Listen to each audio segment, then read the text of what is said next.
Case study दिख रही है, देख लो ढंग से। रमेश राज्य सिविल सेवा में अधिकारी है, जिन्हें 20 साल की सेवा के बाद सीमावर्ती राज्य की राजधानी में तैनात होने का अवसर मिला है। रमेश की मां को हाल में ही कैंसर का पता चला है,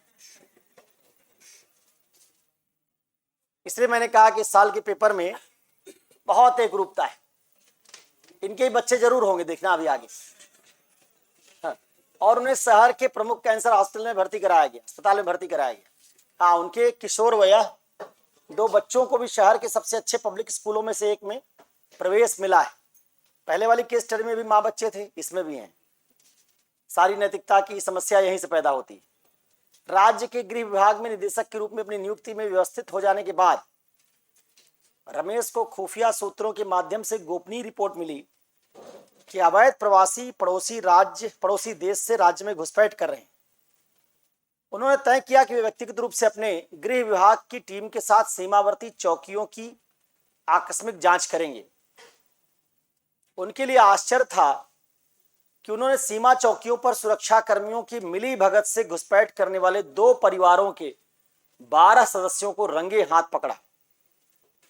आगे की पूछताछ और जांच में यह पाया गया कि पड़ोसी देश के प्रवासियों की घुसपैठ के बाद उनके आधार कार्ड, राशन कार्ड और वोटर कार्ड जैसे जाली दस्तावेज बनाकर उन्हें राज्य के एक विशेष क्षेत्र में बसाया जाता है। रमेश ने विस्तृत और व्यापक रिपोर्ट तैयार कर राज्य के अतिरिक्त सचिव को सौंप दी।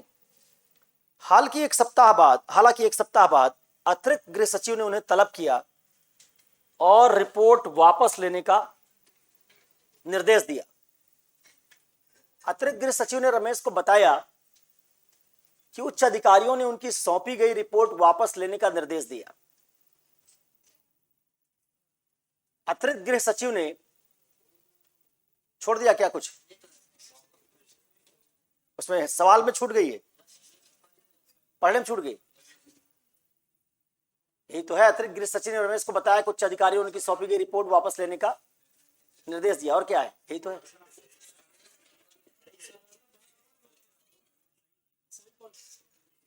अतिरिक्त गृह सचिव ने रमेश को बताया कि उच्च अधिकारियों ने उनकी सौंपी हुई रिपोर्ट की सराहना नहीं की है। उन्होंने पुनः उन्हें सावधान किया कि यदि वह गोपनीय रिपोर्ट वापस नहीं लेते तो उन्हें न केवल राज्य की राजधानी की प्रतिष्ठित नियुक्ति से बाहर कर दिया जाएगा, बल्कि उनकी निकट भविष्य में होने वाली अगली पदोन्नति खतरे में पड़ जाएगी। सारी जगहों पर ब्लैकमेलिंग है, केवल यही नहीं बताते कि रिपोर्ट वापस, धमकी भी देते हैं। जैसे पिछले वाले में स्टर्लिंग में, उसमें भी धमकी थी, तुम्हारी नौकरी, तुम्हारा डिवीजन बंद हो जाएगा, नौकरी चली जाएगी।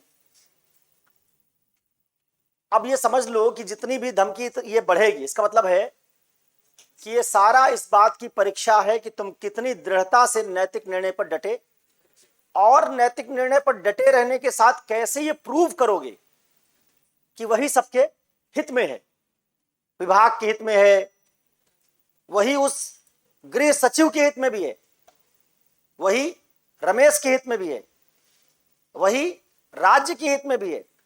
तुमको क्या करना है? जितनी बातें दिखाई जाएं कि ये सब समस्या है, उन सब समस्याओं की ऐसी व्याख्या या उन बातों की ऐसी व्याख्या करनी है जिसमें दिखाया जाए कि जिस निर्णय को लेने के लिए कहा जा रहा है उनसे समस्याएं और ज्यादा विकराल होकर लौट सकती है। तो वो समस्या समाधान का तरीका ठीक नहीं है, उसमें दीर्घकालिकता नहीं है, दूरदर्शिता नहीं है। जो विकल्प बनाए जा रहे हैं या जो लाभ सोचे जा रहे हैं वो लाभ जरूरी नहीं है कि मिलेंगे, और हानियां बहुत सारी बढ़ सकती हैं। तो तुमको दिखाना है कि असल में जो निर्णय लेने के लिए कहा जा रहा है वो निर्णय तुम्हारे भी हित में नहीं होगा। केवल अपने मां और बच्चों के कारण तुमको जो निर्णय लेने के लिए कहा जा रहा हो सकता है उससे तुमको और व्यापक हानि हो जाए। क्योंकि अल्टीमेटली हमको प्रूव क्या करना है? 2 बात प्रूव करनी। एक प्रूव करनी है कि नैतिकता अगर तत्काल लाभ नहीं भी दे सकती है तो दीर्घकाल में जरूर लाभ देगी। क्योंकि अगर नैतिकता का तत्काल और दीर्घकाल दोनों में ही लाभ नहीं है तो फिर नैतिक होने का कोई औचित्य नहीं। धर्मों में भी देखो, धर्म में जब कोई कहता है कि फला इस नियम का कड़ाई से पालन करो, रोजा रखो, इसमें जरा भी ढिलाई मत देना, तो क्या कहता है? कहता है भले इस समय तुमको कष्ट हो, लेकिन कयामत के दिन अल्लाह तुमको जन्नत अता फरमाएंगे। कहां भेजेंगे? स्वर्ग भेजेंगे। क्या कहते हैं कि तुम अगर ऐसा काम करोगे तो भले तुमको कष्ट होगा, लेकिन भगवान के घर देर है, अंधेर। सारी नैतिकता किस बात पर टिकी हुई है? देरी हो सकती है लाभ मिलने में, लेकिन नैतिकता से मिलने वाले लाभ मिलेंगे जरूर, और जब मिलेंगे तो ज्यादा मिलेंगे, ज्यादा लंबे समय तक चलेंगे। तो हर केस स्टडी में क्या करना है तुमको? जो बात दिखाई जा रही हो कि रमेश की, प्रभात की हानि है, तुमको दिखाना है कि वो हानि नहीं है। क्यों हानि नहीं है? क्योंकि अल्पकालिक लाभ टिकाऊ नहीं होंगे, और जिन लाभों को बताया जा रहा है वो लाभ असल में लाभ है ही नहीं, क्योंकि उनकी हानियां ज्यादा होंगी या हो सकती हैं। लाभ की गणना कैसे करते हैं? लाभ में से हानि घटाकर, एक काम से 10 लाभ मिल रहे हो, 4 हानियां हो रही हो, तो 10 माइनस 4 बराबर 6 यूनिट लाभ है। लेकिन मैं क्या कर दूं, तुमको 10 लाभ बताया जा रहा हूं, मैं हानियों की संख्या 20 कर दूं, तो पहले नजरिए से देखने में क्या लग रहा था कि 6 बातों का लाभ मिल रहा, अब हानि बढ़ा दी, अब क्या होगा? 10 माइनस 20 बराबर -10। क्या निकला? 10 हानियां निकल रही। इसका मतलब है कि वही चीज पहले लाभदायक लग रही थी, लेकिन हानियां जितनी बढ़ती चली जा रही हैं। अब अगर हम क्या करें, उपयोगितावादी कैलकुलस का इस्तेमाल करें, यूटिलिटेरियन कैलकुलस का इस्तेमाल करें, तो वो बात लाभदायक नहीं रह गई, क्योंकि हमको क्या चुनना है? महत्तम लोगों का महत्तम लाभ, maximum benefit for maximum number of people. हमको क्या चुनना है? ऐसा लाभ जो मेरे लिए भी अगर मिल रहा हो तो बने रहने की संभावना या गारंटी हो, ऐसा नहीं जिसमें आज लाभ मिलेगा लेकिन उस लाभ से अगर हानि पैदा हुई तो बहुत व्यापक होगी। इस तरह से इसके स्टडी को हल करते हैं। तो जो आइडिया रहता है इसके पीछे कि आपको जितनी धमकियां दी जा रही हैं उनका मुकाबला आप तभी कर पाएंगे 2-3 बातों से, जब आपके दिमाग में ये बहुत क्लैरिटी के साथ हो, क्लियरली आप इसको समझते हैं, बिल्कुल क्लैरिटी हो क्या कि नैतिकता से हमारा नुकसान नहीं होगा। अल्पकालिक हो भी सकता है लेकिन दीर्घकालिक तो कतई नहीं होगा। दूसरा, आप लाभों को क्या करते हो? संकीर्ण संदर्भ में नहीं देखते, लाभों को क्या कर देते हैं? बढ़ा देते हैं। जब लाभ बढ़ा देते हैं तो क्या होता है? जो हानियां आपको बताई जा रही थी उन हानियों की तुलना में नैतिक विकल्प चुनने पर हानियां तो होंगी, लेकिन उससे कई और लाभ जो जुड़े थे वो आपको मिल जाएंगे, और इससे अंततः लाभ की मात्रा ज्यादा रहेगी, इसलिए चुनना चाहिए। और अगर आपने अनैतिक चुन लिया तो क्या होगा? कुछ लाभ तो मिल जाएंगे लेकिन हानियां बढ़ जाएंगी, वो हानियां इतनी ज्यादा हो जाएंगी कि आपके लाभ को खत्म कर देंगे। इसलिए नैतिक विकल्प वो है जो बिल्कुल, जैसे मैंने कई बार कहा है, ड्रग एडिक्शन की तरह है। अनैतिक विकल्प, ड्रग से हमको तत्काल तो फायदा मिलता ही है। कैसा फायदा मिलता है? आनंद तो हो ही जाता है, लेकिन फिर भी हम कहते हैं कि हमको ड्रग नहीं लेना चाहिए, ड्रग्स नहीं लेना चाहिए। क्यों नहीं लेना चाहिए? क्योंकि ड्रग्स लेने से मिलने वाला आनंद टिकाऊ नहीं। क्या करता जाएगा? धीरे धीरे आनंद की तुलना में पीड़ा बढ़ती जाएगी। ड्रग की हमको आदत पड़ गई, अब छोड़ भी नहीं पा रहे हैं, और पीड़ा बढ़ती।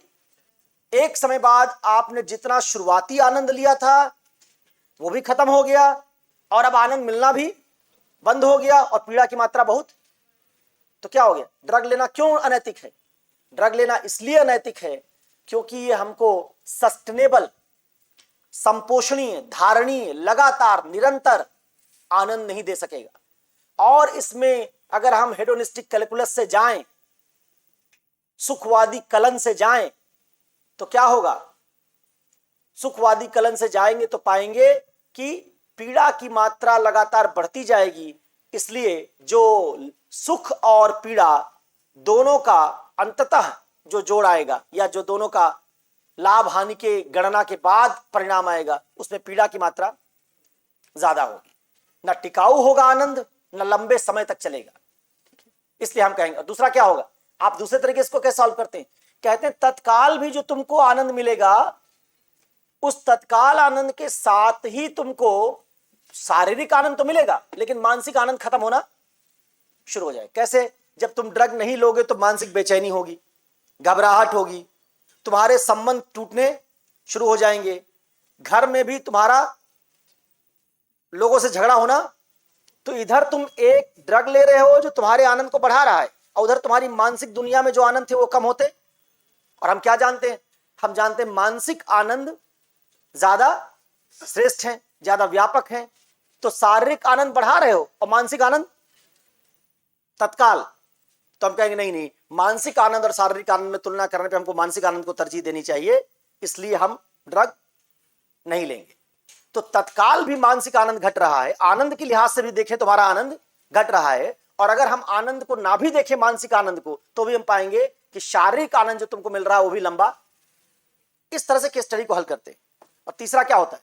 तीसरा, तुमको हमेशा ये दिखाना होता है कि तुम्हारा हित, जहां कहीं हित का टकराव आए, तुमको दिखाना होता है कि तुम्हारा हित कभी भी इस बात से पूरा हो ही नहीं सकता है कि तुम उन नियमों को तोड़ दो जिन नियमों को सबके हित के लिए बनाया गया है। हमने नियम किस लिए बनाए? नियम इसलिए बनाए हैं कि सबका अहित हो या सबका हित हो? हित हो। सारे नियम इसलिए बनाए गए हैं, सोच विचार कर बनाए गए। तो जो बौद्धिक नियम सोच विचार कर बनाए गए, सबका हित हो, उत्तरदायित्व का नियम है, सत्यनिष्ठा का नियम है, ये सब नियम है जो आचार संहिताएं हैं, किस लिए बनाई है? इसलिए बनाई गई कि सबका हित हो। जिन संस्थाओं को हमने गढ़ा है वो संस्थाएं अपना बेहतरीन परफॉर्मेंस दे पाए, उन संस्थाओं से मनुष्य का कल्याण हो। तो जब सोच समझकर बनाया गया है, तो फिर अगर ऐसे ही मेरा हित कभी प्रभावित होगा तो मैं नियम तोड़ दूंगा, दूसरे का हित प्रभावित होगा वो नियम तोड़ देगा, तीसरे का हित प्रभावित होगा वो नियम तोड़ देगा, तो कोई नियम का। और अंत क्या हो? अंत ये होगा कि जो सर्वहित के लिए बनाए गए नियम थे उनका पालन कोई नहीं करेगा, और कोई नहीं करेगा तो सबका हित खत्म हो जाएगा। और सबका हित खत्म हो जाएगा तो उसी के साथ मेरा हित भी खत्म हो जाएगा। इसका प्रमाण क्या है? दुनिया में दो तरह के मुल्क हैं, एक जिनको हम बनाना रिपब्लिक कहते हैं। बनाना रिपब्लिक वो है जहां कोई रूल ऑफ लॉ नहीं है, कोई ड्यू प्रोसीजर लॉ नहीं है, कोई बड़ी नैतिकताएं नहीं है, सब जगह मनपानापन है, तानाशाही है। जुडिशरी, एग्जीक्यूटिव, विधायिका, सारे इंस्टीट्यूशन करप्ट हो चुके हैं। केवल ताकत के दम पर कुछ हो जाता है। उनमें से किसी भी देश में किसी आदमी का हित सुरक्षित नहीं रह गया है। जैसे कोरोना फैला, एक महामारी आई, तो महामारी क्या करती? महामारी वो होती है जो पूरे समाज को अपनी चपेट में लेगी। वैसे ही जब आप सर्वहित के बनाए गए नियमों को तोड़ेंगे तो अनैतिकता की महामारी आएगी। उस महामारी में आपका स्टेटस क्या है, आप कितना धन कमाए, इस बात से कोई लेना देना। किसी राज्य में जिसका मन होता है वो किसी को गोली मार के संपत्ति छीन लेता है। आप बहुत पैसे वाले, किसी दिन आपको भी वो गोली मारी जा सकती, क्योंकि राज्य में कोई पुलिस अधिकारी ईमानदार, सब क्या कर रहे हैं? माफिया लोगों से साठगांठ कर रखी है। इसलिए माफिया क्या करता है? माफिया के तमाम जो एजेंट हैं वो जगह जगह घूम के लोगों को लूटपाट कर रहे हैं और पुलिस काम नहीं करती। तो ऐसा अगर होगा तो उस राज्य में एक आदमी से धन भी कमा रखा होगा, उसको भी किसी दिन माफिया के गुंडे मार सकते। हो सकता है मैं पुलिस अधिकारी आज हूं, कल मैं रिटायर हो जाऊं, कल मेरी ही हत्या हो जाए, मेरे परिवार के लोगों की। तो जब आप समस्या बनने देते हैं तो फिर उस समस्या को एक बार हाथ से निकल जाने के बाद आप कंट्रोल नहीं कर सकते। तो ये कुछ बातें ना जिनको आपको नैतिकता में हमेशा ध्यान में रखना है, तभी आप सॉल्व कर पाएंगे सवाल को। और एक अंतिम बात जो इसमें बार बार मैंने कही है वो ये है कि ये रमेश का टेस्ट नहीं है, ये प्रभात का टेस्ट नहीं है, ये तुम्हारा टेस्ट है। यहां रमेश की जगह तुम हो, और हमने तुमको एक प्रॉपर एप्टीट्यूड का पेपर दे रखा है सिविल सेवा का, जिसमें बता रखा है कि हम किन मूल्यों को मानते हैं कि वो व्यक्ति में होगा तो सिविल सेवा का एप्टीट्यूड उसमें माना जाए कि उसमें है। तो जब हमने तुमको सिलेबस आउट कर दिया, बता दिया कि अच्छा सिविल सेवा कौन होता है, लिख दिया foundational values of civil services, और तुम उन्हीं वैल्यूज का सिविल सेवा के पेपर में ही इस्तेमाल नहीं कर रहे हो तो तुम कैसे ये शो कर रहे हो तुम्हारे अंदर एप्टीट्यूड है? वो वैल्यूज जो हमने लिख के तुमको सिलेबस में दी है वो इसलिए तो दी है कि इन्हीं वैल्यूज का तुमको हर डिलेमा में इस्तेमाल करना है। और इसी के साथ जुड़ी हुई बात है कि अगर हमारा व्यवहार ही, जो व्यवहार कहते हो जिसको कहते हो व्यवहारिक होना चाहिए, अगर हमारा व्यवहारिक होना ही पर्याप्त था तो फिर नैतिकता, मूल्यों और आदर्श की बात करने की जरूरत ही नहीं थी। फिर ये पेपर क्यों बनाते? व्यवहारिक तो है ही आदमी। हर आदमी अपने अपने हिसाब से क्या कर रहा है, देख रहा है गुंडे माफियाओं से टक्कर लेने में व्यवहारिक बात नहीं है, अकेले हम क्या कर लेंगे। तो पुलिस वाला क्या कर रहा है? समझौता कर ही ले रहा है। कोई पत्रकार समझौता कर ही ले रहा है अपनी नौकरी बचाने के लिए, समझौता सब कर ही रहे हैं। तो जब सब कर रहे हैं और वही हमको चाहिए भी था तो फिर पेपर बनाने का जरूरत नहीं। ये पेपर जरूर इसलिए बनाया गया होगा कि हमारी दुनिया ऐसे व्यवहारिकताओं से नहीं चल पाएगी जिसमें सब अपना अपना हित सोच रहे हों और इनके हित परस्पर आपस में विरोधी। वो सारे हित एक साथ पूरे, इसलिए हम क्या चाहेंगे? हम तो ऐसे हितों की दुनिया बनाना चाहेंगे जिसमें ऐसे हितों का चुनाव किया गया हो जो एक साथ सबका पूरा हो सकता। दो तरह के हित हैं, एक मेरा हित होगा तुम्हारा नहीं होगा, और एक समावेशी हित है। तो एथिक्स में हम किसको चुनते हैं? उन हितों को छोड़ने की बात करते हैं, सब हितों को नहीं, उन हितों को छोड़ने की बात करते हैं जिसमें तुम्हारा हित होगा तो उनका नहीं होगा। उन हितों को स्वीकार करने की बात करते हैं जो महत्तम लोगों के हितों के तौर पर, पूरे समाज के हितों के रूप में, सबके हित के तौर पर बचाए जा सकते। अब ये सवाल जो था, इसके बाद अगर तुम रमेश में जाओगे तो क्या इसमें सवाल पूछा है, सीमावर्ती राज्य के गृह विभाग के निदेशक के रूप में रमेश के पास कौन से विकल्प उपलब्ध हैं? पहला है, रमेश को कौन सा विकल्प अपनाना चाहिए और क्यों? पहला विकल्प। दूसरे में, उन विकल्पों में किसको, ये नहीं कहा है कि सारे विकल्पों के गुण दोष का विश्लेषण करो, फिर भी चाहो तो कर सकते हो, लेकिन इसमें अच्छा नीचे कहा है प्रत्येक विकल्प का आलोचनात्मक मूल्यांकन कीजिए। ठीक है, रमेश के पास कौन सी नैतिक दुविधाएं हैं और पड़ोसी देश से अवैध प्रवासियों के घुसपैठ के खतरे से निपटने के लिए आप किन नीतिगत उपायों का सुझाव देंगे? तो पूरे क्वेश्चन में अगर हम जाएं इसमें, तो एक बात इन्होंने कहा है कुछ ऐसा कि पहले तो आप क्या पहचान लीजिए, यूपीएससी ने जो सवाल पूछा थोड़ा उल्टा पूछा है। सबसे पहले हमेशा क्या होता है? दुविधा होती। जब दुविधा पता होगी तभी तो विकल्प बनाएंगे, दुविधा और नैतिक मुद्दे। दूसरा है हमारे पास, इस दुविधा के संदर्भ में क्या विकल्प है। तीसरा,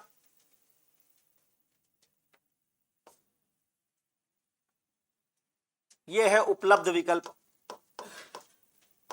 तीसरा, कौन सा विकल्प चुनना चाहिए। और तीसरे के साथ ही मैं इस बात को जोड़ दे रहा हूं कि यहां तक पहुंचने के लिए हमको पहले सारे विकल्पों का क्या करना होगा, विश्लेषण करना होगा। तो उपलब्ध विकल्प और उनके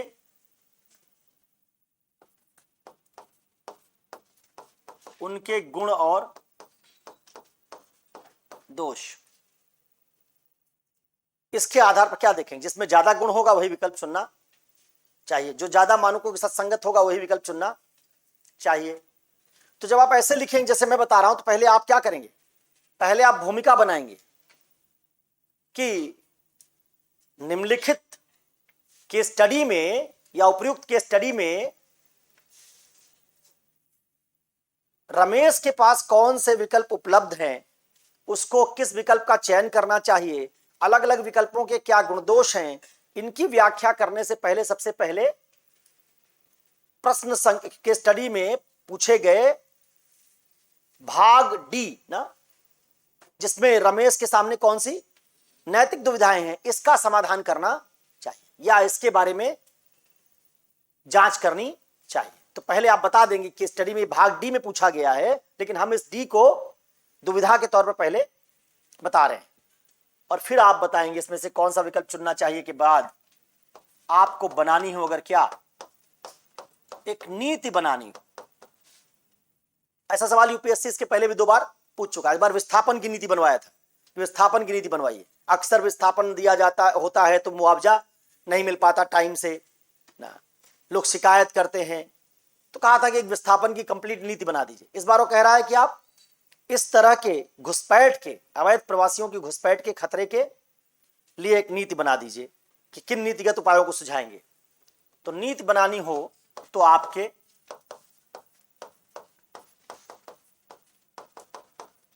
सुझाव क्या हो?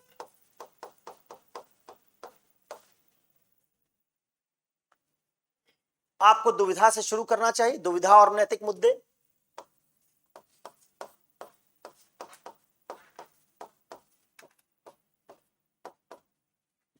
दुविधा और नैतिक मुद्दे।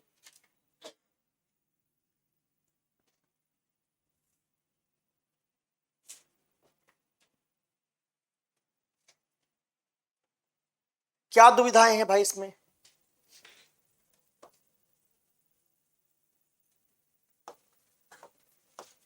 दुविधा ऑब्लिक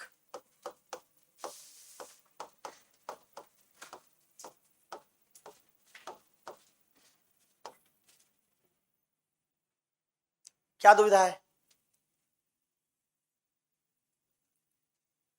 पहली दुविधा तो यही है कि स्वहित और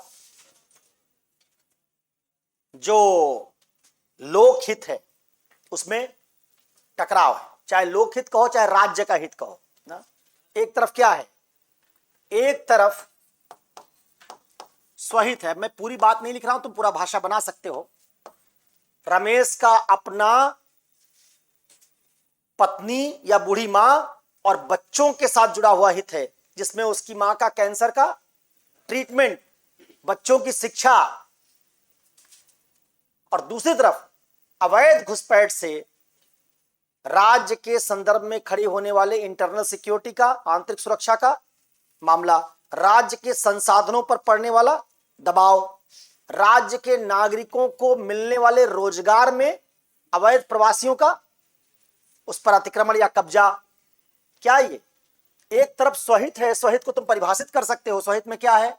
स्वहित में उसके मां का इलाज है, बच्चों की शिक्षा है। अगर रमेश इस पर ध्यान दे, जो देना चाहिए, बूढ़ी मां का इलाज करवाना चाहिए, बच्चों की शिक्षा एक पिता के दायित्व के तौर पर उसको करवानी चाहिए। इससे जुड़े हुए रमेश के क्या होंगे? कर्तव्य है, मां के प्रति कर्तव्य है, बच्चों के प्रति कर्तव्य है, और दूसरा बनाम राज्य का हित। राज्य के हित में भी तुमको बताया कई हित है। स्थानीय नागरिकों के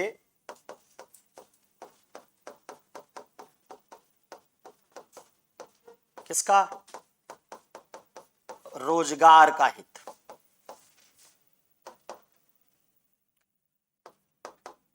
राज्य के संसाधनों पर अनावश्यक दबाव या अतिरिक्त दबाव, अतिरिक्त दबाव की बात,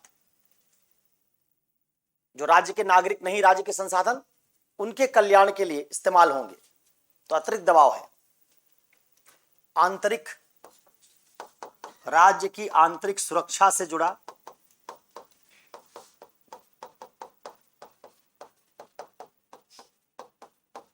हित है। इसी से आगे सॉल्व कर पाओगे।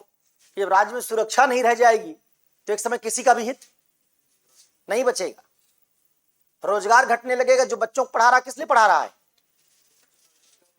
आगे रोजगार मिलेगा। अगर ऐसे ही सब बाहर से नागरिक आते गए तो राज्य के निवासियों के रोजगार घटने की, राज्य के निवासियों के लिए रोजगार घटेगा तो कभी ना कभी रमेश और उसके परिवार के सदस्य भी उससे प्रभावित होंगे, उसके सगे संबंधी प्रभावित होंगे। ठीक है, तो आप इस तरह की बात को आगे ले जाएंगे कि ये ज्यादा दिन तक नहीं चलता कि आप ऐसा कोई हित अपना बचा ले जाएं जो इससे टकराव कर रहा हो।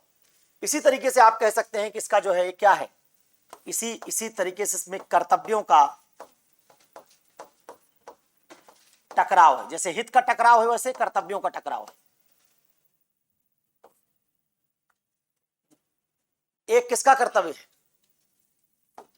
पिता एवं पुत्र के तौर पर कर्तव्य बनाम पदीय कर्तव्य। एक ड्यूटी रमेश की अपने पद से जुड़ी हुई, और एक ड्यूटी रमेश की किससे जुड़ी हुई है? अपने बच्चों के पिता और मां के बेटे के तौर पर। बेटे के तौर पर मां का इलाज करवाना, पिता के तौर पर बच्चों की शिक्षा दिलवाना, यह कर्तव्य है उसका, ड्यूटी। और दूसरी ड्यूटी उसकी क्या है? पदीय कर्तव्य की। इनके बीच क्या है? टकराव है। तीसरा,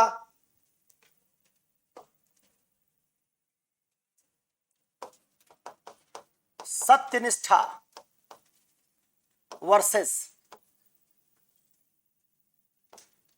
जो पदीय अनुक्रम का पालन।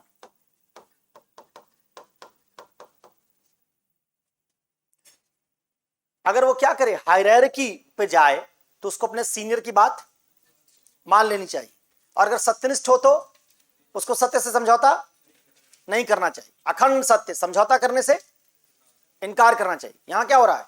सत्यनिष्ठ बनेगा तो उसको रिपोर्ट के साथ अपने स्टैंड करना चाहिए जो रिपोर्ट बनाए, क्योंकि सच है, वो सच के साथ खड़े होना चाहिए। लेकिन सच के साथ खड़ा होगा तो क्या होगा? गृह सचिव, अतिरिक्त सचिव, सबके आदेश का क्या हो सकता है? सलाह का उल्लंघन हो रहा है। और अगर इनके सलाह पर जाएगा, इनकी बात मानेगा, तो सत्यनिष्ठा को छोड़ना पड़ेगा। ये क्या है? इसमें मुद्दे हैं। तो इस तरह के मुद्दों को आपको, इसी तरह से एक मुद्दा क्या है इसमें, एक लोकतांत्रिक उत्तरदायित्व बनाम मानवतावाद, इसका मुद्दा ह्यूमनिज्म। जो लोग दूसरे राज्य से आ रहे हैं वो भी सब मानव हैं, उनको भी कुछ बेसिक चीजें उनकी जरूरत है। क्यों आ रहे हैं? नैतिक दृष्टि से हमको सोचना होगा, इसलिए आ रहे हैं क्योंकि उनके राज्य में उनकी जरूरत है पूरी। तो मानवों के तौर पर तो उनके साथ हम कम से कम कुछ उनकी बुनियादी जरूरतें पूरी करने के लिए काम करें, यह भी नैतिक लगता है। लेकिन लोकतांत्रिक उत्तरदायित्व से क्या पाते हैं कि राज्य दुनिया के सभी मनुष्यों के कल्याण के लिए उत्तरदायी नहीं है। एक राज्य, उसमें जनता जो सरकार चुनती है, उस चुनी हुई सरकार का उत्तरदायित्व है कि अपने नागरिकों का क्या करे? कल्याण करे। तो लोकतंत्र उत्तरदायित्व क्या कहता है? नागरिकों का कल्याण करो। और मानवतावाद क्या कहता है? नागरिकों के अतिरिक्त भी बाकी लोगों के बारे में सोचो। तो यह भी एक नैतिक बात दिखाई देती है। साथ में इसमें क्या दिखाई देता है? एक वित्तीय उत्तरदायित्व का मामला भी है।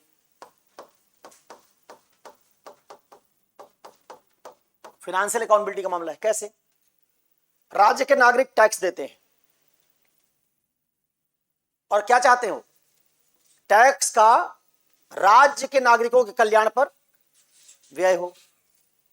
लेकिन नागरिक टैक्स दे राज्य के, और दूसरे राज्य के कुप्रबंधन और लोकतंत्र और कुप्रशासन के कारण खर्च उन पर किया जाए, ये तो वित्तीय उत्तरदायित्व के तहत ठीक नहीं है। हमसे टैक्स लिया जाए और हमारा लिया गया टैक्स दूसरे राज्य के निवासियों पर खर्च हो, यह ठीक नहीं है। इसमें शरणार्थियों का मामला भी शामिल है कि किस तरह से शरणार्थियों को हमको कितना लेना चाहिए। तो इस तरह के कुछ मुद्दे भी इसमें फ्रिंज में शामिल हो सकते हैं। तो आप कह सकते हैं इसमें कुछ ऐसे मामले भी हो सकते हैं कि अगर ये लोग नागरिक के तौर पर ना आए, इसीलिए आ रहे हैं क्योंकि रोजगार चाहते हैं, अगर ना भी आए तो शरणार्थियों के तौर पर इसमें कुछ क्या है, नैतिकता के मुद्दे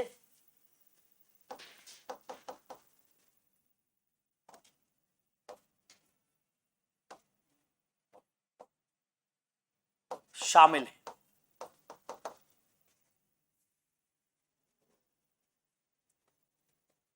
फिर इसमें हाइजीन वगैरह का मामला है, हेल्थ इश्यूज हैं, झुग्गी बस्तियों में रहेंगे वो, तमाम तरह के पोल्यूशंस क्रिएट होंगे, क्योंकि उनको सिविक फैसिलिटीज नहीं मिल पाएंगी, तमाम तरह की बीमारियां फैलेंगी, स्वास्थ्य पोषण की गंभीर समस्या आएंगी। उस तरह की बहुत सारे फ्रिंज इश्यूज में आप जोड़ सकते हैं। मैंने उसका भी एक हिंट दिया कि आप उसको जितना बढ़ाना चाहें उसको बढ़ा सकते हैं।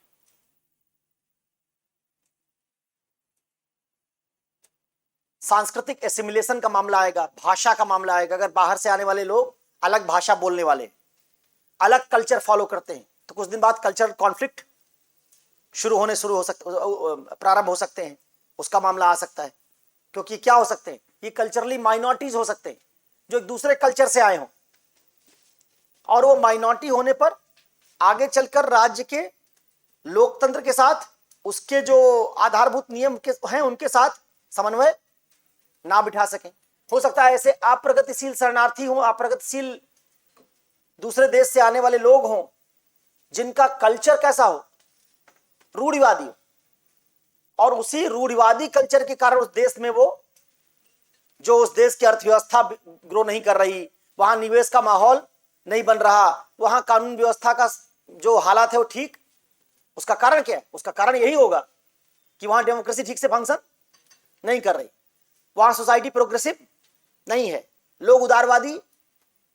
तो क्या ऐसे गैर उदारवादी सांस्कृतिक तत्व एक उदारवादी मुल्क में चले जाएं तो वहां की उदारवादी संस्कृति पर जो दबाव पड़ेगा, उसके साथ हम इनके सांस्कृतिक अधिकारों की रक्षा कैसे करें? ये मुद्दा है। जैसा तुमने पढ़ा था यूरोप में होता है अक्सर।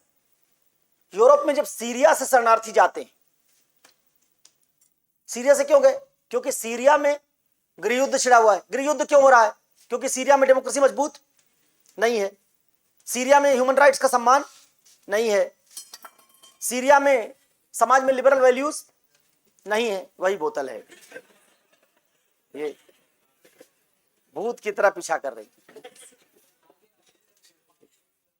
तो अब मान लो स्त्रियों के अधिकार बराबर नहीं है, मान लो ऐसे सीरियाई समाज से नॉर्डिक कंट्री में कुछ शरणार्थी पहुंच गए, स्कैंडिनेवियन कंट्रीज में कुछ शरणार्थी पहुंच गए, और क्या दावा करें कि हम यहां अपने सीरिया वाले मूल्यों के साथ रहेंगे। तो नॉर्थ स्कैंडिनेवियन कंट्रीज क्यों हैं?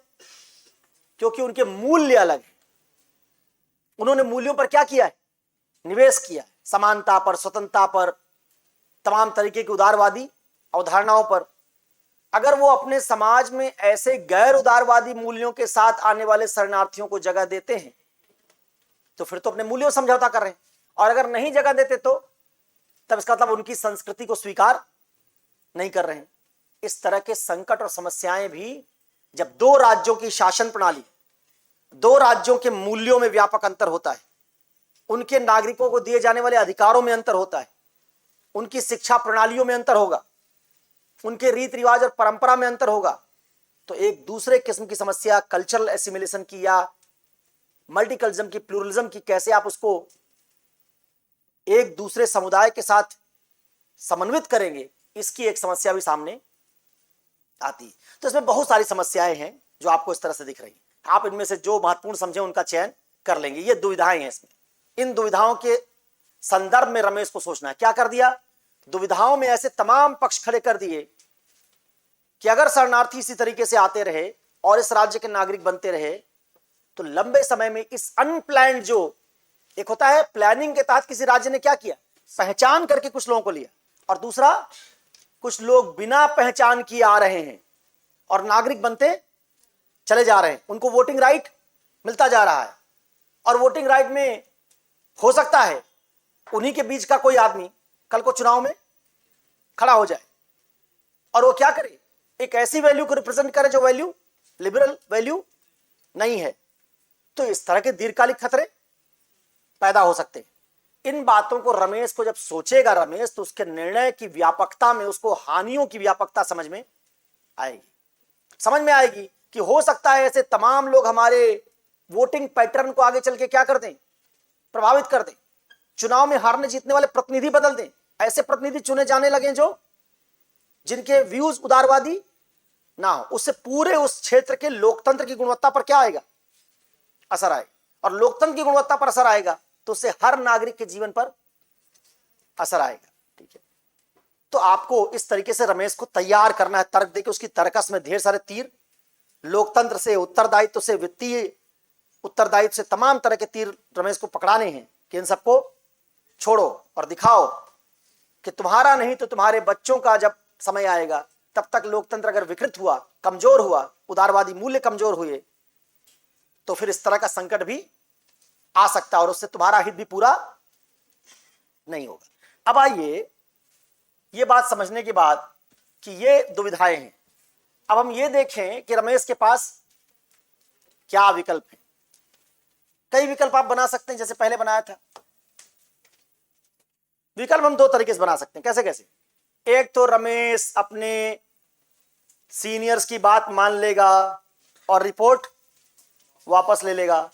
दूसरा, सीनियर की बात नहीं मानेगा और रिपोर्ट नहीं लेगा और सारे कॉन्सिक्वेंसेस के लिए तैयार रहेगा। और एक तरीका ये होता है क्रमशः बनाए जाए विकल्प कि रमेश जो है वो उच्च अधिकारियों को इस बारे में पहले एक पत्र लिखकर अवगत कराएगा। पहले क्या करेगा? पहले लिख देंगे ये विकल्प में कि पहले वो जो अतिरिक्त सचिव है जिसने उसको कहा है उसको उन खतरों से आगाह करेगा जो खतरे आ सकते हैं। पहले उसको कन्विंस करने की कोशिश करे, क्या पता उसी का हृदय परिवर्तन हो जाए। नैतिकता में हमको यही शुरुआत कर देनी चाहिए कि जो आदमी हमको गलत काम करने के लिए कह रहा है पहले उसी पर ट्राई कर लें नैतिकता। क्योंकि अगर आप जानते हैं एटीट्यूड बदला जा सकता है और आपके पास पावरफुल तर्क हैं जिनका आप इस्तेमाल करेंगे, इसी कारण से आप रिपोर्ट वापस लेने को ठीक नहीं मानते, तो वही तर्क अपने अतिरिक्त सचिव को भी दे दीजिए। तो हम कहेंगे अतिरिक्त सचिव का अनुनय करने की कोशिश करेंगे और उसको समझाएंगे कि इसमें दीर्घकालिक राष्ट्रीय हित, इसमें दीर्घकालिक सुरक्षा के मामले, इसमें सैनिटेशन का, अनप्लान्ड अर्बनाइजेशन का, बिना प्लानिंग के शहर बढ़ता चला जाएगा। बहुत सारी प्रॉब्लम्स के बारे में उसको अवगत कराएंगे। दूसरे स्तर पर जाएंगे, उसमें लिखेंगे क्या क्या, बताएंगे तर्क उसके लिखेंगे। फिर जब वो विकल्प सुनेंगे तो बताएंगे उसमें क्या क्या तर्क लिखो। दूसरा, अतिरिक्त सचिव के ना मानने पर, दूसरा विकल्प होगा अतिरिक्त सचिव के ना मानने पर विभाग के अन्य अधिकारियों को, शीर्ष अधिकारियों को एक पत्र लिखकर लिखित रूप में सूचित करेंगे कि आपने एक रिपोर्ट बनाई है जो जमा की है और आप मानते हैं उस रिपोर्ट पर चर्चा होनी चाहिए। उनको सूचित करेंगे। क्या मानेंगे आप? आप ये भी मानेंगे कि भाई हो सकता है अतिरिक्त सचिव जो बात तुमको कह रहा है ऊपर के अधिकारियों की राय ना हो, और जब तुम इस बात को तय कर चुके होगे कि रिपोर्ट जाना जरूरी है तो तुम क्या कर रहे हो? तब ऊपर के स्तर पर जा रहे हो, क्योंकि तुम अंततः क्या मानोगे? तुम अंततः मानोगे कि अगर सब भी मना कर देंगे तब भी रिपोर्ट वापस नहीं लोगे। पहले कहा था जो सबसे मुश्किल विकल्प हो के स्टडी में वही तुम्हारा उत्तर होना चाहिए। जो सबसे आसान है, जैसे अगर कह दिया जाता कि रिपोर्ट वापस ले लो, ले लेता। यही तो सब करते हैं, जो सब ये करते हैं, जो हो रहा है पूरे देश में वही तुमको करना होता तो पेपर क्यों बनाते हैं? तब फिर तो हम कह देते कि भाई तुम भी रिपोर्ट, इतना फिर इसमें माथापच्ची करने की। तो कहा है, तुमको समझाया है कि इथिक्स में हमेशा वो निर्णय लेना पेपर में के स्टडी में जो सबसे मुश्किल लग रहा, और उस मुश्किल निर्णय को जस्टिफाई करना कि उसमें सबका फायदा है, मेरा भी और दूसरों का भी। तब तुमने केस स्टडी हल किया। तुमने अगर उस विकल्प का चयन कर लिया, सबसे आसान था, एक आदमी घायल पड़ा है और तुमने चयन कर लिया कि उसको एम्बुलेंस से भेज देंगे और खुद इंटरव्यू देने चले जाएंगे। ये हमारे साथ एक दोस्त ले जा रहे थे मुखर्जी नगर से, उससे कह देंगे तुम उसको हॉस्पिटल पहुंचा दो, इंटरव्यू देने चले जाएंगे। तो इसमें तुमने क्या किया? तुमने तो कोई किसी मुश्किल चीज का सामना नहीं किया। तुमने तो क्या किया? केवल व्यवहारिक बुद्धिमत्ता दिखाई कि हम एक आदमी पहले से ले जाएंगे। आजकल इथिक्स में पेपर हमें आ रहा है कि घायल हो गया तो क्या करोगे? हम कहेंगे हम पहले से एक आदमी को हमेशा साथ ले जाते हैं और उसको हम वहां उतार देंगे इंडिया गेट पे कि घायल आदमी को राम मनोहर लोहिया पहुंचाओ। ठीक है, तो ये तो बात नहीं बनी ना। इसमें तो तुमने क्या किया? डिलेमा सॉल्व नहीं किया। मुश्किल विकल्प आने पर तुम क्या करोगे? तुम्हारे कैरेक्टर को चेक करना है भाई, तुम्हारे चरित्र का चेक करना का वो जांचना है हमको, गुणवत्ता। और तभी पता चलेगी जब तुम मुश्किल विकल्पों का चयन करते हो। दुविधा से भागते नहीं बल्कि दुविधा का सामना करते हुए भागना हुआ कि दूसरे दोस्त को कह देंगे कि पहुंचाओ हॉस्टल और हम इंटरव्यू देने चले जाएंगे। तो यहां रमेश को मुश्किल विकल्प क्या दिख रहा है? सबसे मुश्किल विकल्प क्या है? रमेश के सामने सबसे मुश्किल विकल्प है कि वो अपने सीनियर और सचिव की सलाह के बावजूद अपनी रिपोर्ट वापस ना ले, जिसके उसको दुष्परिणाम भुगतने। तो यही रमेश का निर्णय होगा। तो वहां तक धीरे धीरे पहुंचाएंगे। दूसरा तरीका विकल्प बनाने का ही होता है। एक तरीका विकल्प बनाने का क्या होता है? रमेश रिपोर्ट वापस ले लेगा, रमेश रिपोर्ट वापस नहीं लेगा, हो गया दो विकल्प।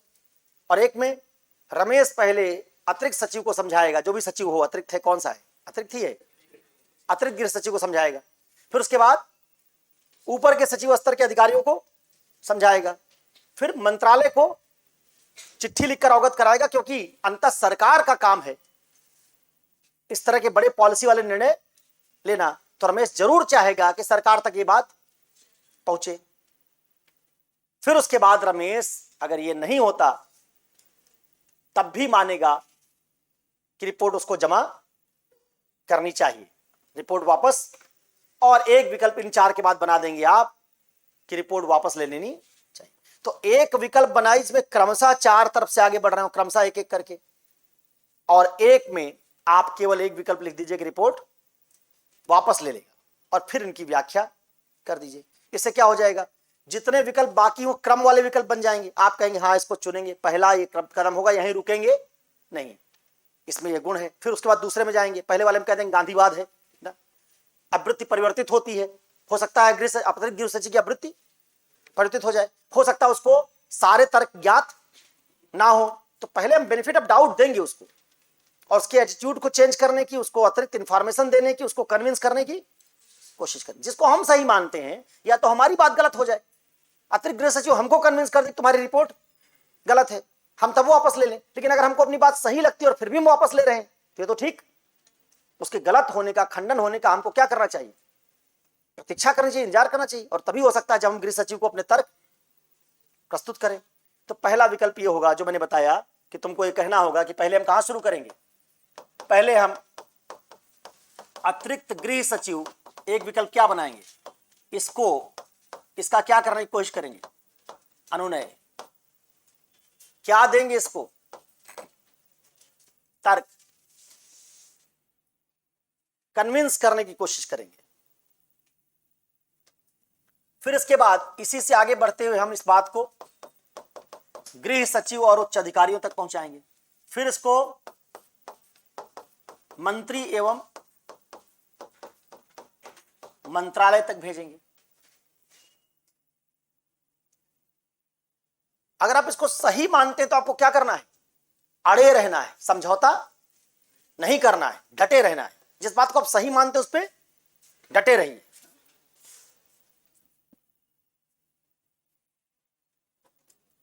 बिल्कुल अर्जुन बन जाइए कि हाँ ठीक है, आपके दिमाग में थोड़ी देर डाउट आया कि युद्ध लड़े या ना लड़े, लेकिन फिर आपने जब तर्क पर समझा, खुद ही आपको कृष्ण भी बनना है। आपको अर्जुन तो बनना है, लेकिन कृष्ण भी आपके भीतर ही है, बाहर से नहीं आएगा। इथिक्स पढ़ने के बाद खुद ही कृष्ण बनना है। तो अपने भीतर से देखना है कि पार्थ एक तरफ परिणाम है और दूसरी तरफ नियम है, किसका पालन करूं? एक तरफ निष्काम कर्म योग है, बिना लालसा के, बिना इच्छा के अपने कर्तव्य का पालन है, और दूसरी तरफ बूढ़ी मां है। बताओ क्या करूं? तो जो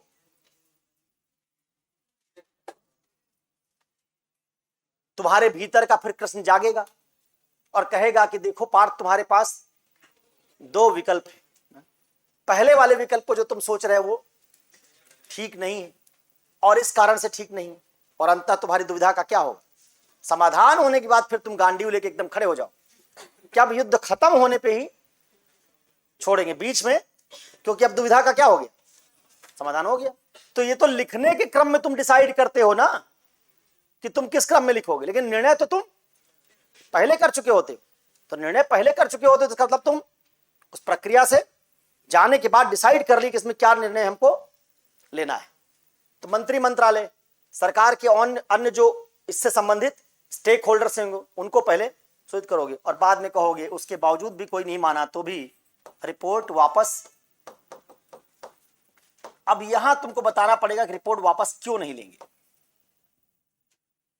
और फिर चौथे विकल्प में कह दोगे कि रिपोर्ट वापस लेंगे। दोनों सीक्वेंस चुन सकते हो, पहले रिपोर्ट वापस ले लेंगे बताओ और फिर उसके बाद ये क्रम बताओ, या इस तरह का करो, वो तुम्हारे लिखने के कौशल के ऊपर होगा।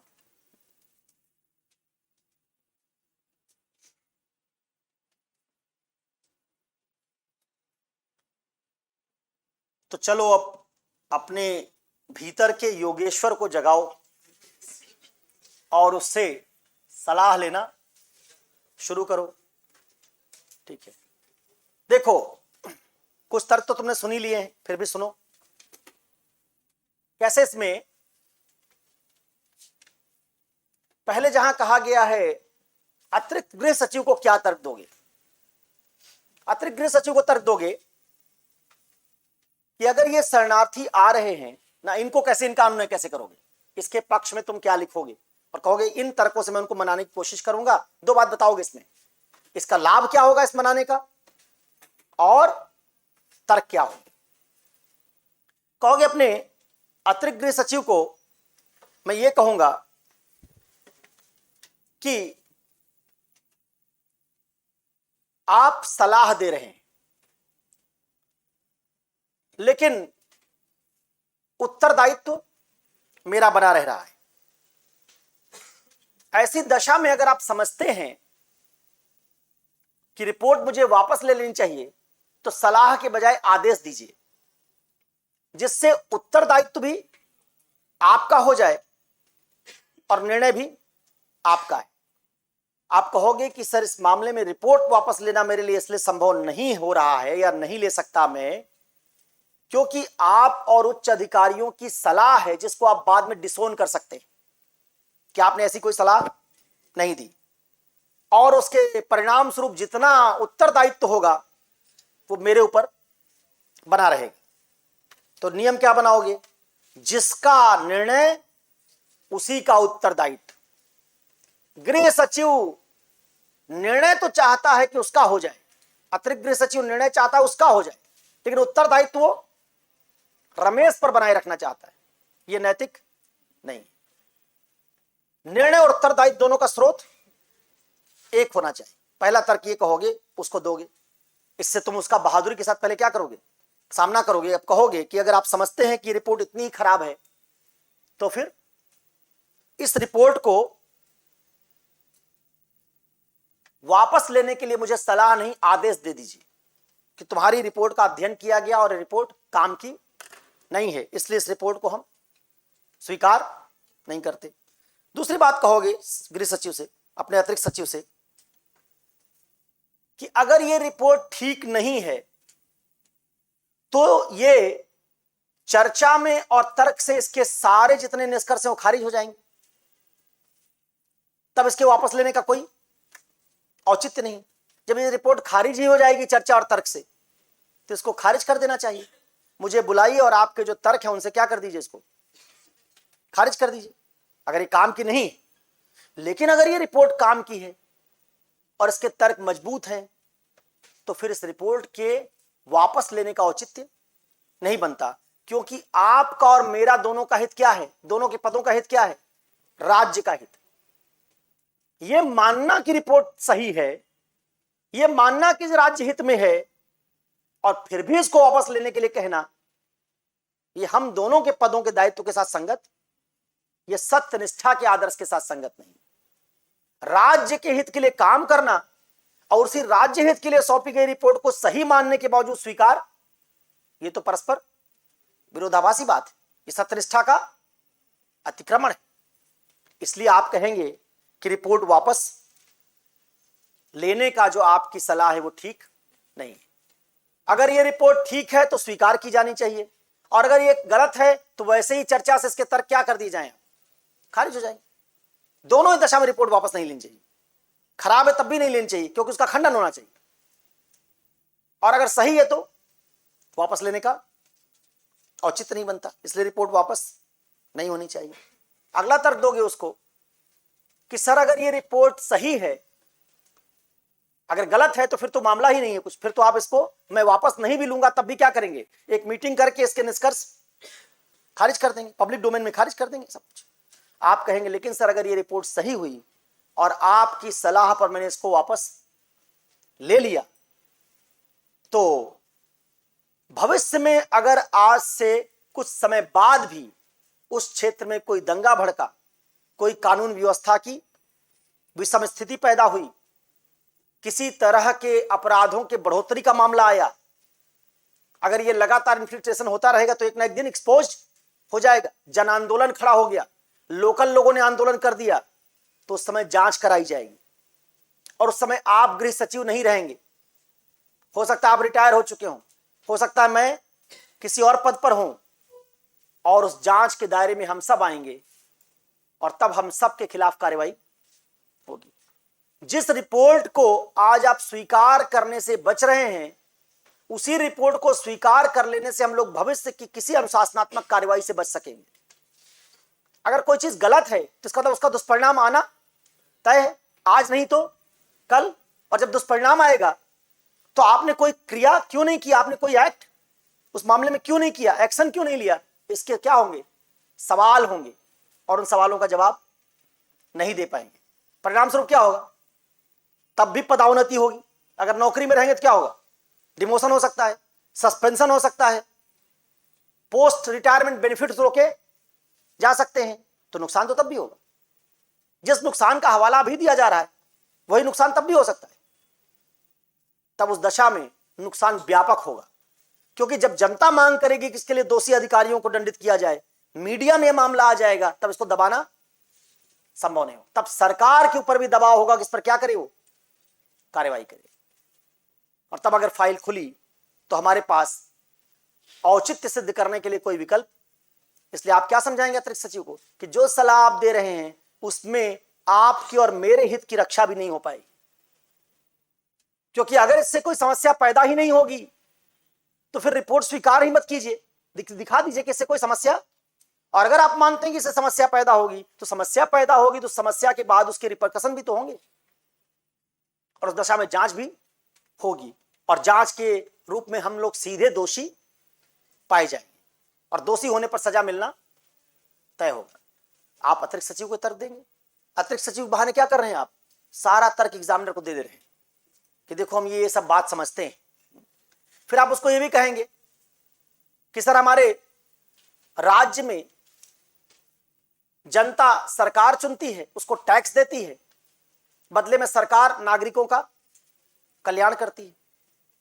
हमारे राज्य में कुछ ऐसे लोग आ रहे हैं जो हमारे राज्य के सहभागी लोकतंत्र के स्टेक होल्डर्स नहीं है, और जो धन जनता का है टैक्स का, जो हमारे राज्य के नागरिकों के कल्याण पर खर्च होना चाहिए, वो इनके कल्याण पर खर्च होगा।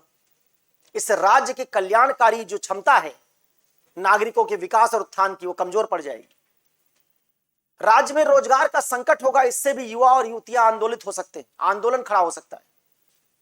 बाहरी बनाम भीतरी का संघर्ष खड़ा हो सकता है रोजगार को लेकर, और उससे व्यापक कानून व्यवस्था के संकट की संभावना पैदा हो सकती है। इसलिए भी हमको लोकतंत्र, आंतरिक सुरक्षा, रोजगारों में सहभागिता, इन सब मानकों पर भी इस रिपोर्ट को स्वीकार करके इस पर कोई एक्शन लेना चाहिए। ये बात भी आप कहेंगे, और आप ये बता देंगे उसी में कि जब ऐसा संकट उत्पन्न होगा तो उस संकट से पूरे राज्य पर प्रभाव पड़ेगा। आप ये भी कहेंगे कि जो सुरक्षाकर्मी इस तरह की मिलीभगत से इन लोगों को घुसा रहे हैं, सीमा के अंदर ले आ रहे हैं, अगर हमने उस रिपोर्ट के द्वारा कोई कार्रवाई नहीं की तो प्रक्रिया और बढ़ जाएगी, उनकी आवृत्ति बन जाएगी, पूरा जो हमारा सिक्योरिटी का ऑपरेटस है करप्ट हो जाएगा और ये धंधा बन जाएगा। तब एक समय ऐसा होगा कि गंभीर डेमोग्राफिक बदलाव हो सकते हैं। दूसरी तरफ के लोग आ ही इसलिए रहे हैं कि उनको यहां लाभ मिल रहा है, और जब उनको ये लगेगा बहुत आसानी से जा सकते हैं तो सारे लोग आना चाहेंगे, और सारे लोग आना चाहेंगे तो उस राज्य के, उस क्षेत्र की जो जनसंख्या की स्वरूप है उसका, वो क्या हो सकता है, बदल सकता है। उससे भाषाई संघर्ष, सांस्कृतिक संघर्ष, धार्मिक संघर्ष, हर तरह के संघर्ष उत्पन्न होंगे, जिनकी आंच सारे नागरिकों पर देर सवेर आएगी। पूरे अंतरराष्ट्रीय जगत में देश की प्रतिष्ठा खराब होगी, क्योंकि यह संघर्ष तब दो नागरिक समूहों में माना जाएगा, क्योंकि सबके पास आधार कार्ड मौजूद होगा, राज्य की साख खराब होगी। तब ऐसे में हमारे पास विकल्प नहीं रह जाएंगे, इसलिए हमको इसको अभी रोकना चाहिए। अतिरिक्त सचिव को इस तरह के आप ढेर सारे तर्क देंगे। अब उसके बाद आप ये बात कहते हुए कहेंगे कि उपर्युक्त तर्कों के आलोक में अगर अतिरिक्त सचिव नहीं मानता है, ये भी कहेंगे आप कि इसमें शरणार्थियों का भी हित इसी में। अगर कल हिंसा हुई और लोकल लोगों ने क्या कर दिया, उनका बायकॉट कर दिया, किनको रोजगार नहीं देंगे, तो आज जो रोजगार उनको मिल रहा है कल वो मिलना, तब ना उधर जाने का विकल्प रह गया ना यहां रहने। आप ये भी कहेंगे कि ये शरणार्थी यहां आ रहे हैं तो अपनी सरकार पर कोई दबाव नहीं डाल पा रहे, तो इनके राज्य में जो सुधार होने चाहिए लोकतांत्रिक, वो जब इनको रोजगार नहीं मिल रहा था, ये इस पर आपत्ति उठाते करते वहां अपने राज्य में कि हमारी सरकार काम नहीं कर रही, इसलिए हमको नई सरकार चाहिए। उसी सरकार को वोट देंगे या उसी पार्टी को वोट देंगे जो पार्टी कल्याण करेगी, जो रोजगार पैदा। तो तमाम ऐसी पार्टियां जो केवल धार्मिक, सांस्कृतिक, भाषाई राजनीति कर रही होंगी, उनको विकास की राजनीति करनी पड़ती। तो हमारे पड़ोसी देश में भी राजनीति का स्वरूप बदलता। वो जन दबाव जो पड़ोसी राज्य के ऊपर पड़ना चाहिए था, वो क्या हो गया, उनके यहां आ जाने से खत्म हो गया। तो वहां लोकतांत्रिक विकास की संभावना क्या होगी, समाप्त हो गई। इन शरणार्थियों के दीर्घकालिक हित में भी यही था कि अपने देश में लोकतांत्रिक ताकत को मजबूत करके ये अपने पॉलिटिकल पार्टियों पर दबाव बनाते कि पड़ोसी राज्य में रोजगार की स्थिति अच्छी, तो हमारे यहां क्यों नहीं, वो राज्य कल्याण करता है तो हम कल्याण। वो जब आपने शरणार्थी आने दिए तो आपने दूसरे राज्य के लोकतांत्रिक विकास को क्या कर दिया, कमजोर कर दिया। इस तरह के तर्क से आपको पड़ोसी राज्य के लिए भी तर्क गढ़ना चाहिए और साथ में शरणार्थियों के भी दीर्घकालिक हित की बात इससे जोड़नी चाहिए। दीर्घकालिक हित शरणार्थियों का तभी है जब उनको पलायन ना करना पड़े, अपनी जमीन ना छोड़नी पड़े, अपना घर ना छोड़ना पड़े और उनको रोजगार वहां मिले। कब संभव है, ये तभी संभव है जब जो करप्ट पॉलिटिकल पार्टियां हैं उनको लोग क्या करें, चुनाव में हरा दें, उनकी जगह ईमानदार लोग सत्ता में आए, जन कल्याण करने वाले लोग सत्ता में आए, राजनीति का स्वरूप बदले ना। ये भी लोकतंत्र की ताकत से ही संभव है। तो ये बात भी आप उसमें सेक्रेटरी को बताने में या आगे किसी तर्क में, विकल्प में जोड़ सकते हैं। अब इन बातों में जिसमें आप समझते हैं कि आपका हित नहीं है कि आप आगे चल के नौकरी सस्पेंड हो जाए, अतिरिक्त सचिव का हित नहीं है, राज्य का हित है नहीं, शरणार्थियों का हित है नहीं, लोकल लोगों का हित इसमें है नहीं, किसी हितधारक का दीर्घकालिक हित इसमें नहीं है, इस तरह की बात चलती रहे, इसलिए आपको इस दशा में अतिरिक्त सचिव की बात मानने के लिए तैयार नहीं होना चाहिए। फिर आप कहेंगे कि इसी बात को हम फिर बलपूर्वक उठाएंगे और कहां भेजेंगे, इन्हीं तर्कों के साथ गृह सचिव के पास भेजेंगे, वहां सुनवाई ना होने पर सरकार के पास भेजेंगे। अगर इस पर कोई कार्रवाई मेरे खिलाफ दंडात्मक हो भी गई तो भी आप मानेंगे कि उस कार्रवाई से छोटी होगी जो भविष्य में स्थिति बिगड़ने के बाद होती। अभी स्थिति नहीं बिगड़ी है, तब कार्रवाई होगी तो हो सकता है सिर्फ अनुशासनहीनता की हो जाए, किसी और ऐसे बहाने ढूंढकर आपके खिलाफ कार्रवाई की जाए जिसमें ज्यादा से ज्यादा क्या होगा, आपका ट्रांसफर हो जाना और आगे चलकर किसी बड़ी घटना घट जाने के बाद सस्पेंड हो जाना। इनमें दोनों में हानि किसमें ज्यादा है, सस्पेंशन में हानि ज्यादा है। किसी न्यायिक जांच आयोग का सामना करना जिसमें उत्तर आपके पास ना हो, आप वही नहीं दे सकते, फिर भी आपने कुछ नहीं किया, और इस बात को कि आप कुछ करें और उसके बाद आपको किसी कारण में झूठे आरोप में दंडित किया जाए, जिसको आप किसी सही ट्रिब्यूनल तक जाकर क्या कर सकते हैं, रेक्टिफाई करवा सकते हैं कि हमारे खिलाफ जो दुर्भावनापूर्ण तरीके से कार्रवाई की गई। तो एक जगह आपके पास विकल्प होगा बचने का और दूसरी जगह आपके पास विकल्प नहीं होगा। तो आप कहेंगे हमारे लिए इन्हीं में हानि, इसी विकल्प को चुनने में हानि कम है, जब समस्या अभी विस्फोटक नहीं बनी है।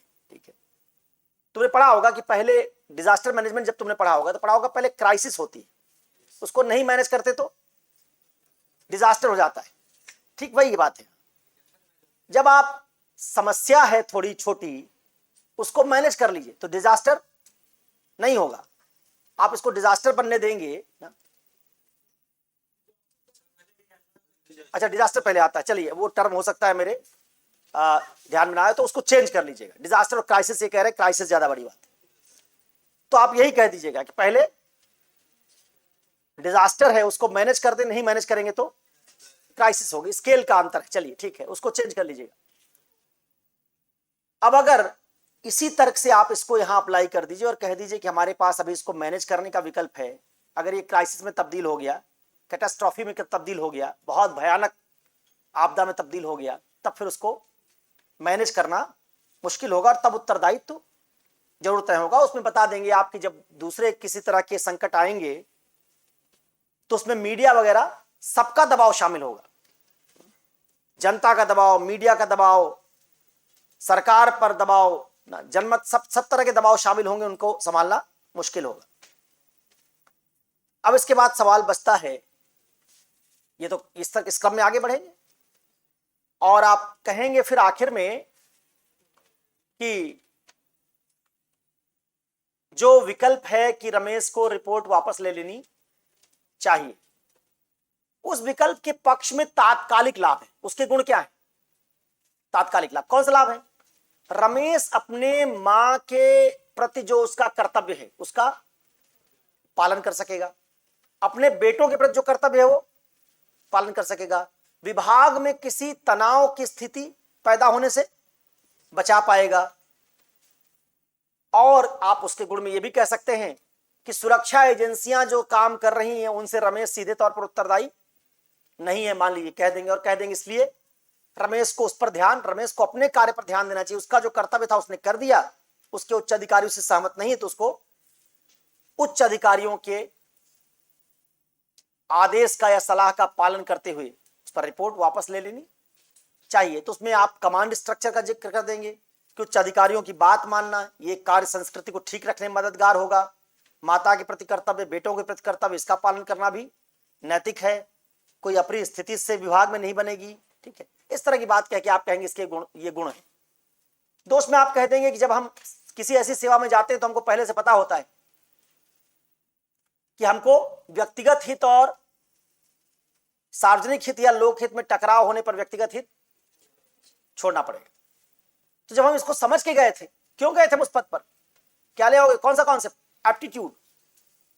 हमारे अंदर उस पद पर जाने का एप्टीट्यूड था। क्यों? क्योंकि हमारे अंदर इंटीग्रिटी थी। और जब हमारे एप्टीट्यूड का टेस्ट हुआ, इंटीग्रिटी का टेस्ट हुआ, तो हमने क्या किया?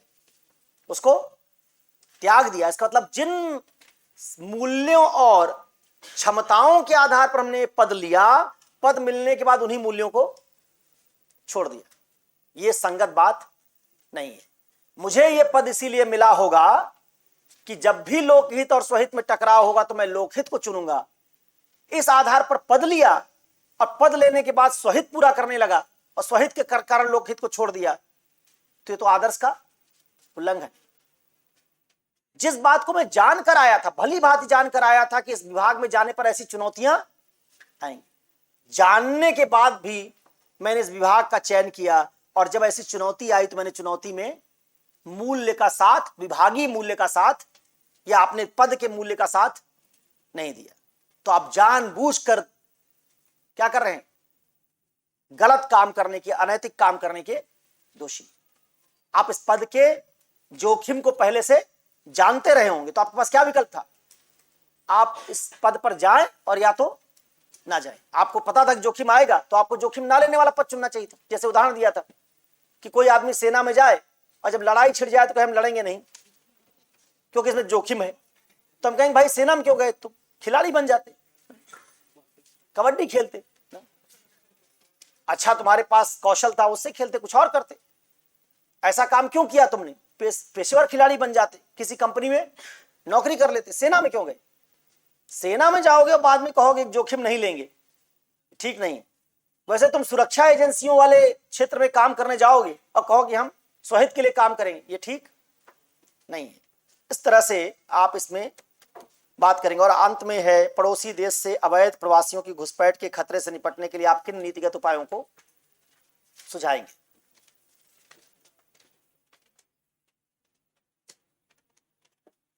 4-5 तरह के नीतिगत उपाय आप सुझा सकते हैं।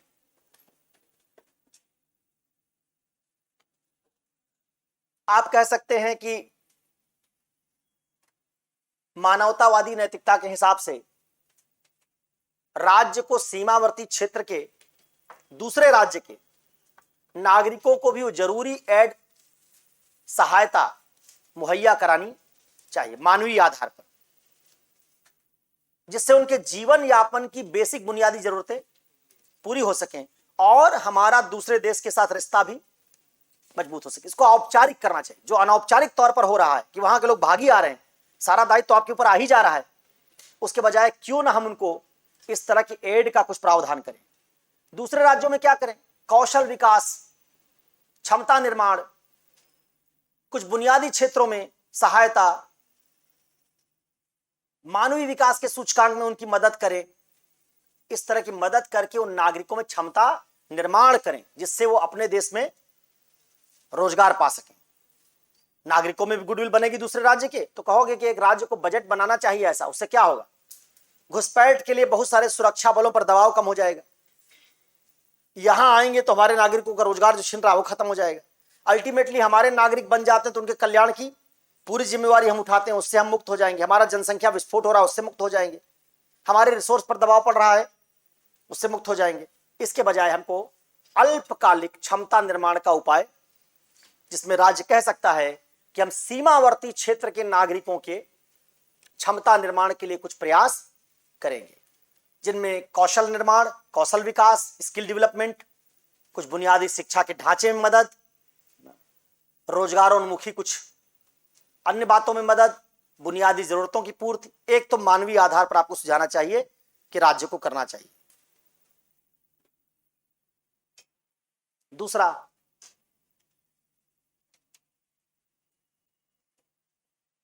आपको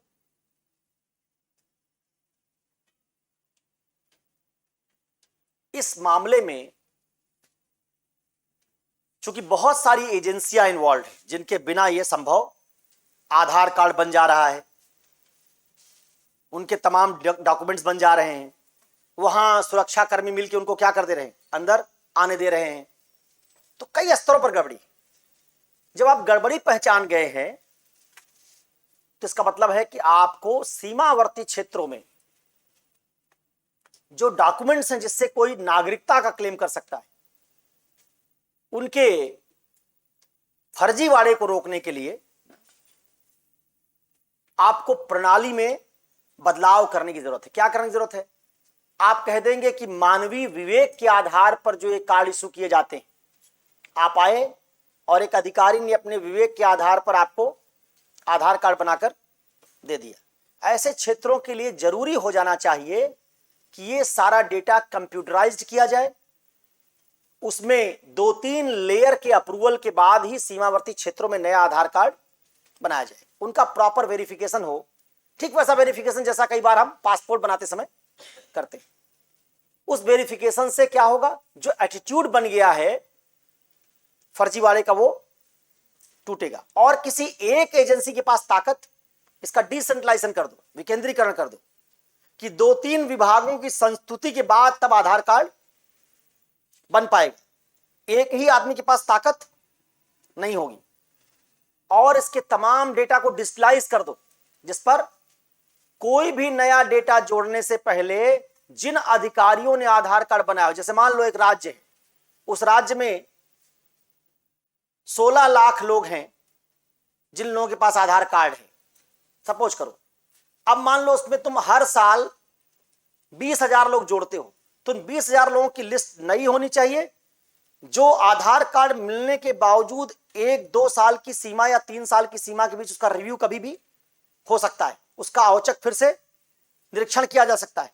और इन 20,000 लोगों को जिन्होंने आधार कार्ड बना के दिया, उन सारे अधिकारियों का नाम मेंशन होना चाहिए, जिनसे उनका व्यक्तिगत उत्तरदायित्व तय। तो आपको कुछ इस तरह के प्रयास सुझाने चाहिए जिनमें उत्तरदायित्व तय हो, किसने बनाया, ये किसने वेरिफिकेशन किया, हर चरण को डिजिटल तरीके से स्टोर करना चाहिए।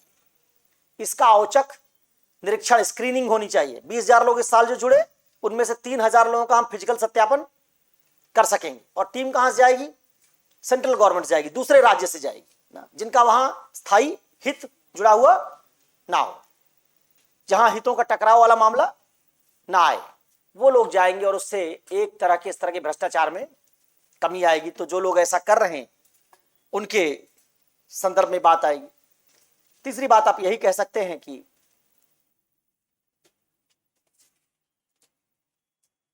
आप अगर ऐसी कोई पड़ोसी देश में या किसी जगह पर कोई ऐसा संकट आता है जिसके कारण शरणार्थी आने लगे, तो उसके लिए आप चाहेंगे कि एक शरणार्थियों के लिए एक व्यापक नीति बनाई जाए, जिसके तहत लोग जब आते हैं तो उस राज्य के साथ उनको लेने और वापस भेजने दोनों का समझौता किया जाए, और औपचारिक रूप से लोगों को कुछ समय के लिए लिया जाए और दूसरा राज्य बाध्य हो कि उस समय सीमा के बाद उसको वापस लेना पड़े। तो इस बात को और औपचारिक बनाने की कोशिश करना, जिससे बाढ़, सूखा, कोई संकट आया है, उस संकट के कारण कई बार लोग विस्थापित हो रहे हैं, तो संकट के समय विस्थापित होने पर उनको अल्पकाल के लिए मानवीय सहायता दी जा सके, लेकिन उस संकट के खत्म हो जाने के बाद फिर उनको वापस, आप ये भी कह सकते हैं कि वो सहायता अपने राज्य में देने के बजाय उनके राज्य की भूमि पर भी दी जा सकती है। कि कोई संकट अगर आया है, बाढ़ सूखा हुआ है, तो हम क्या कह देंगे कि अभी हमारा राज्य आपको ये मदद 6 महीने के लिए, 5 महीने के लिए, इतने नागरिकों के लिए देने के लिए तैयार है। तो राज्य पहले से संवेदनशील रहे कि हमारे पड़ोसी मुल्क में, हमारे पड़ोसी सीमावर्ती क्षेत्र में इस तरह की आपदा आई है, इससे अभी घुसपैठ बढ़ सकती है, इसलिए हमको प्रोएक्टिव कदम उठाकर उसको सॉल्व करने की कोशिश करनी चाहिए। ठीक है। और आप कहेंगे कि इसको व्यापक तौर पर हल करने के लिए वैश्विक स्तर पर शरणार्थियों के लिए एक नीति या ढांचा बनाया जाना चाहिए, इसके संदर्भ में कुछ प्रयास किए जाने चाहिए। इस तरह के आप नीतिगत सुझाव इसमें दे सकते हैं। तो ये केस स्टडी थी, इसमें इतने जो पॉइंट्स मैंने बताए इतना लिख नहीं पाएंगे आप, तो इसका मतलब है कि जब ज्यादा सुनेंगे तो कुछ ना कुछ तो लिख ही देंगे, याद रहे। 4-5 ही बताएंगे तो सब मुश्किल होगा। तो केस स्टडी में 2 तरह के चैलेंजेस हैं। एक चैलेंज ये है, कुछ लोगों के सामने कहते हैं कि बात ही नहीं आ रही, क्या लिखें, बार बार रिपीटिशन हो रहा है। और दूसरा चैलेंज लोगों के सामने कि ज्यादा है, उसको कैसे। तो मेरे ख्याल से ना ये वाली प्रॉब्लम ज्यादा ठीक है कि ज्यादा है कम कैसे करें। वो वाली प्रॉब्लम ठीक नहीं है कि है ही नहीं, क्या करें। प्रॉब्लम प्लेंटी इज बेटर, ज्यादा होने वाली प्रॉब्लम बेटर है। हमारे पास बहुत बढ़िया बढ़िया गेंदबाज हैं, कई बल्लेबाज हैं, इनमें से किसको चुने। दूसरा मुल्क है परेशान, क्या है ही नहीं, उसी की मजबूरी में खिला रहे हैं। तो ये बात हालांकि कई बार ये नुकसानदेह होती, जैसे भारत के साथ आजकल हो रहा है, लेकिन फिर भी आप कहेंगे कि ये विकल्प ज्यादा ठीक है।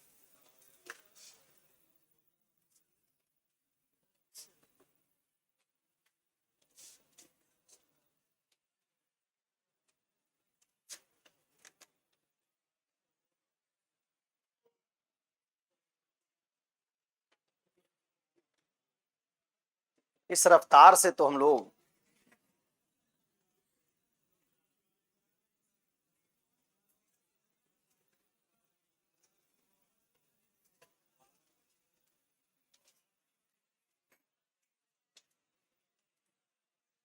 चलिए ठीक है, कुछ ना कुछ इसमें जो आपने सुना, नई बात सुनी है।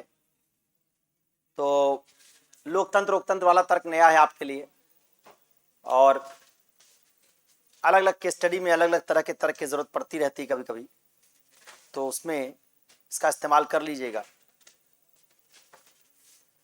दूसरे वाली केस स्टडी में भी यहां भी बेटे की पुरानी बीमारी है, और इसमें आप जो है वो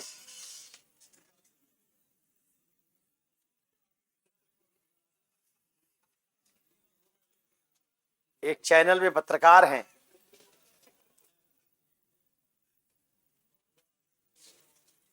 इसमें मोटी बात बता देते हैं। पूरी केस स्टडी पर फिर से विस्तार से बात नहीं करेंगे, क्योंकि अब आप सब समझदार हैं, सब जानते हैं।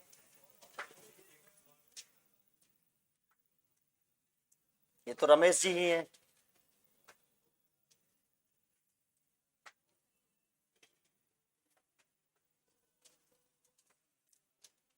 ये दूसरे हैं अशोक जी, इनका मामला आ गया। कल प्रभात जी को निपटाया था, आज रमेश जी और अशोक जी।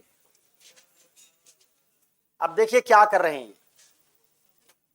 उच्चतम न्यायालय ने वन आवरण के क्षरण को रोकने और पारिस्थितिकी संतुलन बनाए रखने के लिए, अच्छा पिछली वाली केस स्टडी जो किस में आपने देखा होगा कि मैंने कहा था हानियां क्या करिए, जो दिखाया जा रहा है उसमें लाभ होगा उसके लाभ को दिखा दीजिए कि वो लाभ सस्टेनेबल, और हानियों को क्या कर दीजिए, बढ़ा दीजिए। तो उससे जो व्यक्ति लाभ के कारण निर्णय लेने के लिए सोच रहा था, जो नैतिक नहीं था, जब वो लाभ रह ही नहीं गया तो निर्णय वो नहीं लेगा। वही बात आपको यहां भी कुछ कुछ मुझे दिख गया कि सोचनी है। उच्चतम न्यायालय ने वन आवरण के क्षरण को रोकने और पारिस्थितिकी संतुलन बनाए रखने के लिए अरावली पहाड़ियों में खनन पर प्रतिबंध लगा दिया है। हालांकि कुछ भ्रष्ट वन अधिकारियों और राजनेताओं की मिलीभगत से प्रभावित राज्य के सीमावर्ती जिले में पत्थर खनन फिर भी प्रचलित था। हाल ही में प्रभावित जिले में तैनात युवा और सक्रिय एसपी ने इस खतरे को रोकने के लिए खुद से वादा किया। अच्छा, खुद से वादा किया था। लगता है सुन लिया हम लोगों की बात ये कि खुद ही आपको सब कुछ करना है। अपनी टीम के साथ अचानक जांच में उन्होंने खनन क्षेत्र से बचने की कोशिश कर रहा पत्थर से भरा ट्रक पाया। उसने इस ट्रक को रोकने की कोशिश की, लेकिन ट्रक चालक ने पुलिस अधिकारी को कुचल दिया, जिससे उसकी मौके पर ही मौत हो गई और वह इसके बाद वहां से भागने में सफल रहा। मध्य प्रदेश में एक ऐसी घटना हुई थी, नहीं एसपी आईपीएस को कुचल दिया हो, ये तो मध्य प्रदेश में हुआ था। हरियाणा में वो डीएसपी था, हरियाणा में एसपी नहीं था।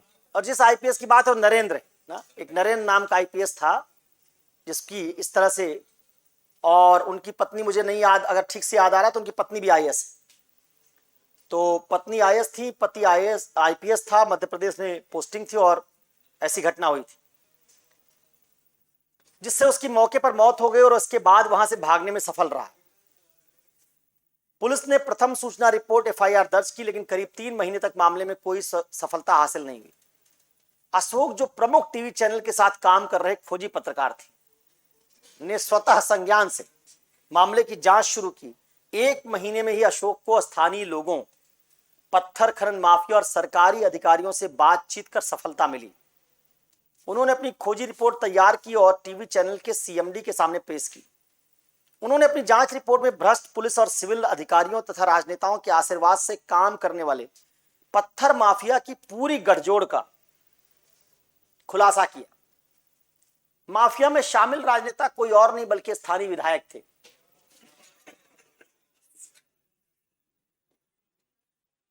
जो मुख्यमंत्री के बेहद करीबी माने जाते हैं। जांच रिपोर्ट देखने के बाद सीएमडी ने अशोक को सलाह दी कि वह इलेक्ट्रॉनिक मीडिया के माध्यम से रिपोर्ट को सार्वजनिक करने का विचार छोड़ दे। यहां भी मामला उसी तरह का है। उन्होंने सूचित किया कि स्थानीय विधायक न केवल टीवी चैनल के मालिक के रिश्तेदार थे, बल्कि अनौपचारिक रूप से चैनल के साथ 20% के हिस्सेदार भी।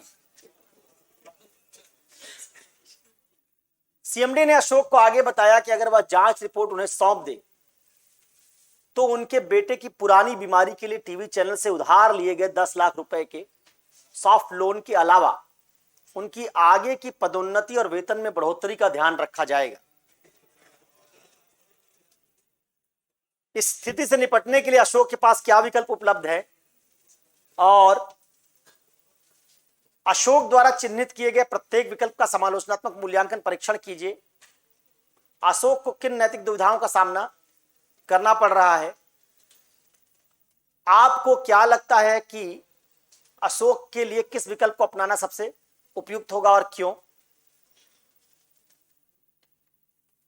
अब ये बात कि चिन्हित किए गए प्रत्येक विकल्प का समालोचनात्मक मूल्यांकन परीक्षण कीजिए, इससे बात निकल ही आएगी कौन सा विकल्प चुनना चाहिए।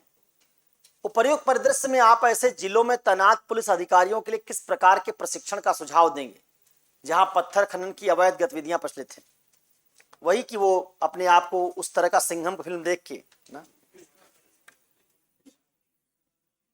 बोनट पर बैठ के जिप्सी के हेलीकॉप्टर से जंप करने वाला सुपर कॉप ना समझें। ठीक है, सरकार बहुत मेहनत से एक आईपीएस अधिकारी तैयार करती है, उसको पूरे गठजोड़ को तोड़ने के लिए बुद्धिमानी से किसी एक पूरे मैकेनिज्म के तहत काम करना चाहिए। चलिए, ये तो बाद में इसको हम लोग कर लेंगे कि कैसे जो अधिकारी उनके प्रशिक्षण में क्या होना चाहिए, क्योंकि कई बार ना जब अधिकारी जाता है, इतना बड़ा अधिकारी चला गया, तो हो सकता है जो ट्रैक्टर ड्राइवर हो डर ही जाए और वो भगाने लगे अपना ट्रैक्टर और या ट्रक, और उसमें दुर्घटना हो जाए, क्योंकि अधिकारी भी उसको लग रहा हो कि भाग रहा है, मेरे कहने के बावजूद मैं इतना बड़ा अधिकारी हूं, अभी भी आईपीएस बन के आया हूं। और ट्रैक्टर ड्राइवर ये सोच रहा हो, ट्रक ड्राइवर, कि जब आईपीएस ही पकड़ने आ गया तो क्या बचेंगे, तो भाग ही जाओ। ठीक है, दोनों बचने की कोशिश कर रहे हो, उससे दुर्घटना हो जाए तो प्रिकॉशन तो लेना चाहिए। खैर, अब ये सवाल जो है, इसमें अगर मैं फिर से उसी तरह से जाऊंगा तो बड़ा लंबा होगा, 1.5 घंटा और चाहिए, इसलिए मैं आपको काम की बात बताता हूं। काम की बात क्या है? जैसे आपने अलग अलग तरह के एथिक्स देखी है, वैसे इसमें जर्नलिज्म की एथिक्स पर चर्चा करनी है आपको,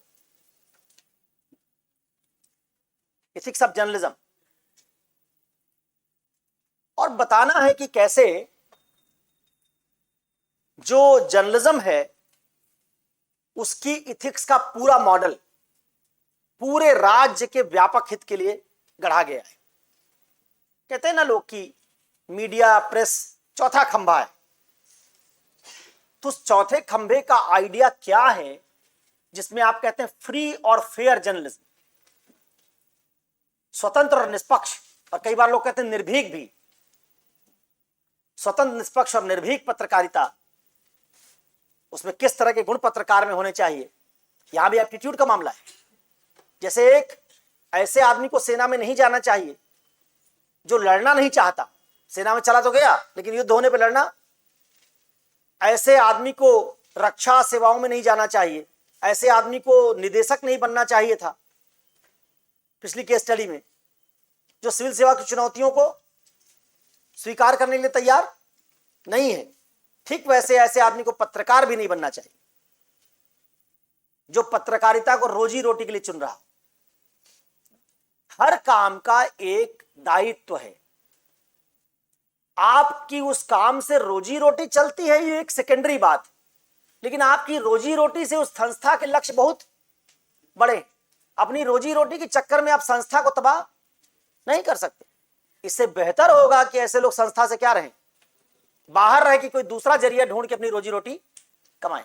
संस्थाएं 50 साल में तमाम लोगों की मेहनत से खड़ी की गई, आप उनको किसी एक व्यक्ति को तबाह करने नहीं दे सकते, या किसी ऐसे निर्णय से तबाह होने नहीं दे सकते जिस निर्णय में उस संस्था के मूल मूल्यों पर ही प्रहार किया जा रहा। और यह भी समझिएगा, कई बार हमको यह भी समझना चाहिए, अगर हमारे सामने बात ऐसी आ जाए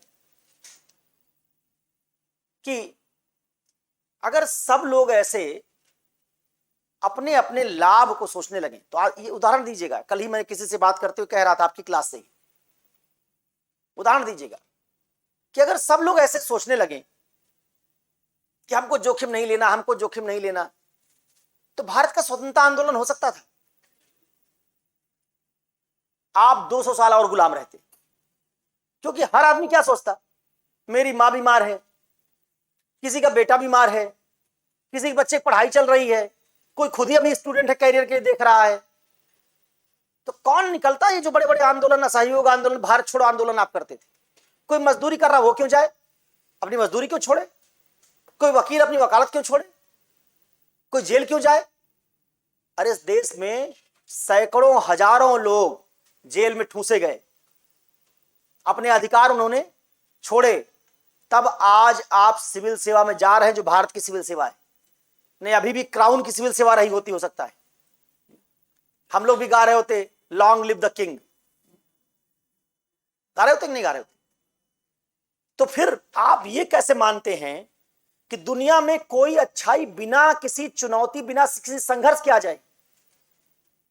आप उन्हीं अच्छाइयों का फायदा उठा रहे हैं, जो दूसरों ने संघर्ष से पैदा की है, और आप उसी संघर्ष से खुद बच रहे हैं। जब जो संघर्ष का मौका आ रहा तो क्या करें, हम नहीं जाएंगे।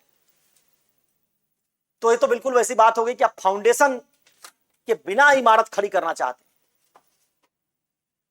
तो स्वतंत्रता आंदोलन इसका बड़ा क्लासिक एग्जांपल है। स्वतंत्रता आंदोलन में वो लोग ही नहीं थे जिनके पास कुछ नहीं था काम करने के लिए, इसमें भारत के पढ़े लिखे तबके के तमाम लोग थे। इंग्लैंड से पढ़ के आते थे, विकल्प था उनके पास अच्छा बैरिस्टर बनने का, पैसा कमाने का। क्या किया, देश सेवा के लिए सब छोड़ दिया। पत्रकार बने, सरकार के खिलाफ लिखा, काले पानी की सजा मिली। तो ये देश जो बना है ये बहुत लोगों के नैतिक समर्पण से बना है, त्याग से बना है।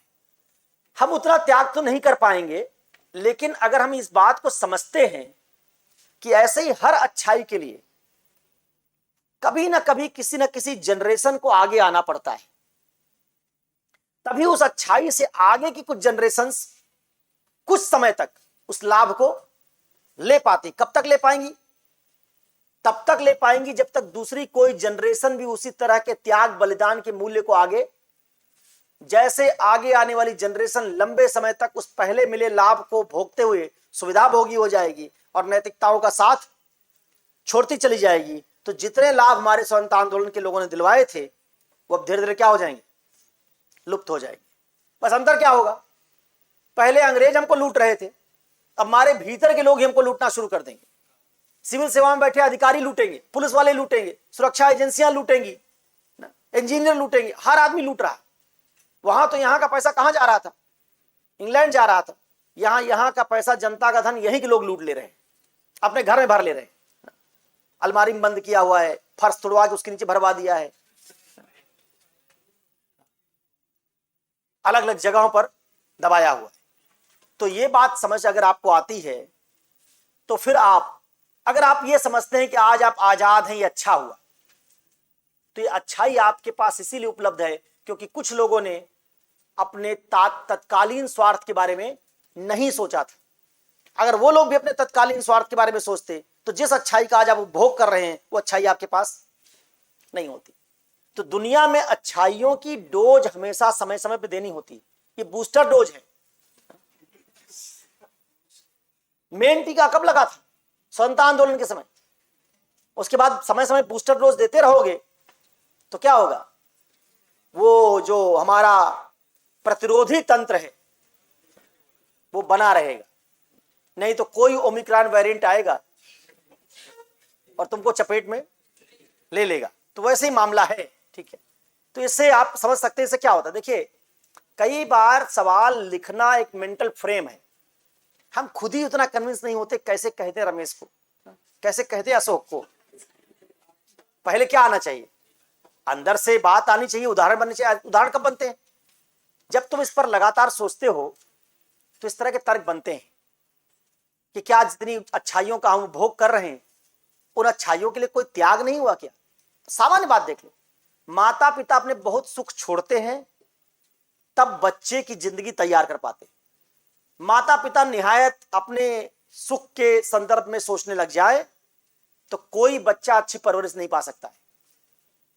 उसकी परवरिश के लिए तमाम बातों से क्या करना पड़ता है, जितने अच्छे रिजल्ट्स हैं, समझाता मतलब अपने सुख से, मूल्य से नहीं, जितने अच्छे रिजल्ट्स दुनिया में आए हैं वो सारे अच्छे रिजल्ट्स तभी आए हैं जब हम कभी ना कभी कष्ट सहने के लिए तैयार हुए। वही कष्ट हमको दीर्घ काल में क्या करता है, लाभ दिलवाता है। जैसे जब हम किसी की सर्जरी करते हैं, पीड़ा तो तब भी होती है, ऑपरेशन में पीड़ा होती, लेकिन सर्जरी क्यों करते हैं, क्योंकि उस सर्जरी से होने वाली पीड़ा के बाद लंबे समय तक आपको पीड़ा नहीं होगी और रोज होने वाली पीड़ा से क्या मिलेगी, निजात मिलेगी। नैतिकता वही सर्जरी है। आपको कई बार ना खड़े होना पड़ता है, फुट डाउन करना पड़ता है कि अब हम यहां के आगे स्वीकार नहीं करेंगे, क्योंकि अब समय आ गया कि हम इसका प्रतिरोध करें।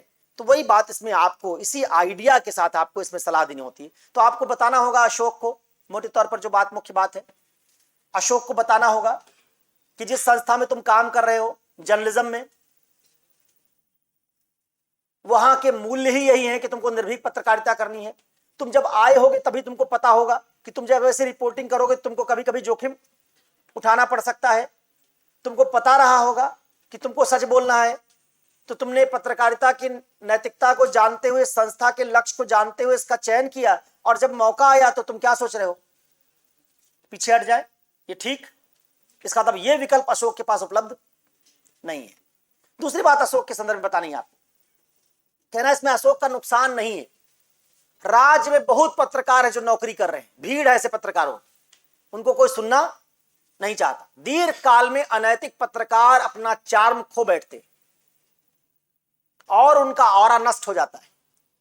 लेकिन अगर उन्हीं में से कोई एक पत्रकार निर्भीक निकलता है और समझौता, तो उसकी स्वीकार्यता बढ़ जाती, लोग उसकी बात पर भरोसा करते हैं, उसको सुनने के लिए तैयार होते हैं।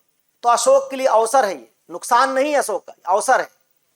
अगर उसकी नौकरी छूट भी जाए ऐसे चैनल में रहने पर, जो चैनल आगे कभी उसको सच बोलने नहीं देगा, तो इसका मतलब वो चैनल उसको कभी बड़ा पत्रकार बनने नहीं देगा। अशोक के कैरियर की ग्रोथ इसमें नहीं। अशोक को अगर बड़ा पत्रकार बनना है तो उसको कभी ना कभी जोखिम लेना पड़ेगा, जोखिम लेने लिए बिना बड़ा पत्रकार। और इसलिए अशोक को यह अवसर समझना चाहिए कि इस अवसर पर मैं अगर सच बोलूंगा, एक्सपोज करूंगा, राज्य में मुझे, जैसे उसका एक आपको पहले सवाल करवाया था, उसमें कहा था कंपनी की ब्रांड वैल्यू होती।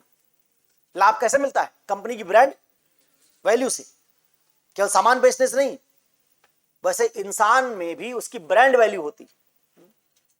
सारे पत्रकार एक जैसे, सब बात वही करते हैं, लेकिन किसी आदमी की बात लोग ज्यादा मानते हैं, किसी की कम, क्योंकि उनकी ब्रांड वैल्यू। उन्होंने उसको क्या किया है? बिल्ड किया है। कैसे? जोखिम लेके, सच बोल के, सत्ता के खिलाफ बोलकर। अशोक जब ऐसा करेगा तो अगर ये चैनल उसको निकाल भी देगा तो दूसरे तमाम चैनल उसको लेने के लिए तैयार रहे, क्योंकि अशोक की रेटिंग ऊपर होगी, जनता उसको सुनना चाहेगी। और जो न्यूज चैनल व्यवसाय भी कर रहे हैं, वो न्यूज चैनल भी चाहेंगे कि ऐसा पत्रकार उनके यहां आए जिसको जनता सुनना चाहती। और जब जनता सुनना चाहती होगी तो उस चैनल को विज्ञापन भी ज्यादा मिलेगा। तो अशोक के जाने से इस चैनल का नुकसान होगा। अगर अशोक ये बात बताते हुए चैनल छोड़ देता है कि हमको यहां बोलने की आजादी नहीं मिली इसलिए मैंने एक्सपोज किया और चैनल को छोड़ दिया, तो अशोक का नुकसान नहीं, इस चैनल का नुकसान है। तो जो चैनल अशोक को ये कह रहा है कि तुमको 10 लाख रुपया माफ कर देंगे, असल में वो चैनल अपना नुकसान कर रहा है अगर उस सच को सामने नहीं आने दे रहा है। ठीक है, तो आपको इस तरह की बात कहना चाहिए कि इससे अगर अशोक को कोई चैनल नहीं भी लेता है तो तुम एग्जांपल दे पाओगे कि आज यूट्यूब पर तमाम लोग ऐसे बड़े पत्रकार हैं जो मुख्य धारा के चैनल को छोड़कर आए और उनके कई लाख फॉलोअर्स हैं, उनको सुनने वालों की संख्या बहुत ज्यादा है, उनको तमाम अलग अलग संस्थाओं से फंड मिलते हैं और इससे वो अपना नया प्लेटफॉर्म बिल्ड कर सकते हैं। तो ये बात कह के तुमको अशोक को कहना चाहिए कि इसमें उसको डिमोरलाइज नहीं होनी चाहिए। जो उसके सीएमडी के लिए है, हालांकि सवाल पूछा गया अशोक के लिए, सीएमडी के संदर्भ में भी तुम बात कर सकते हो।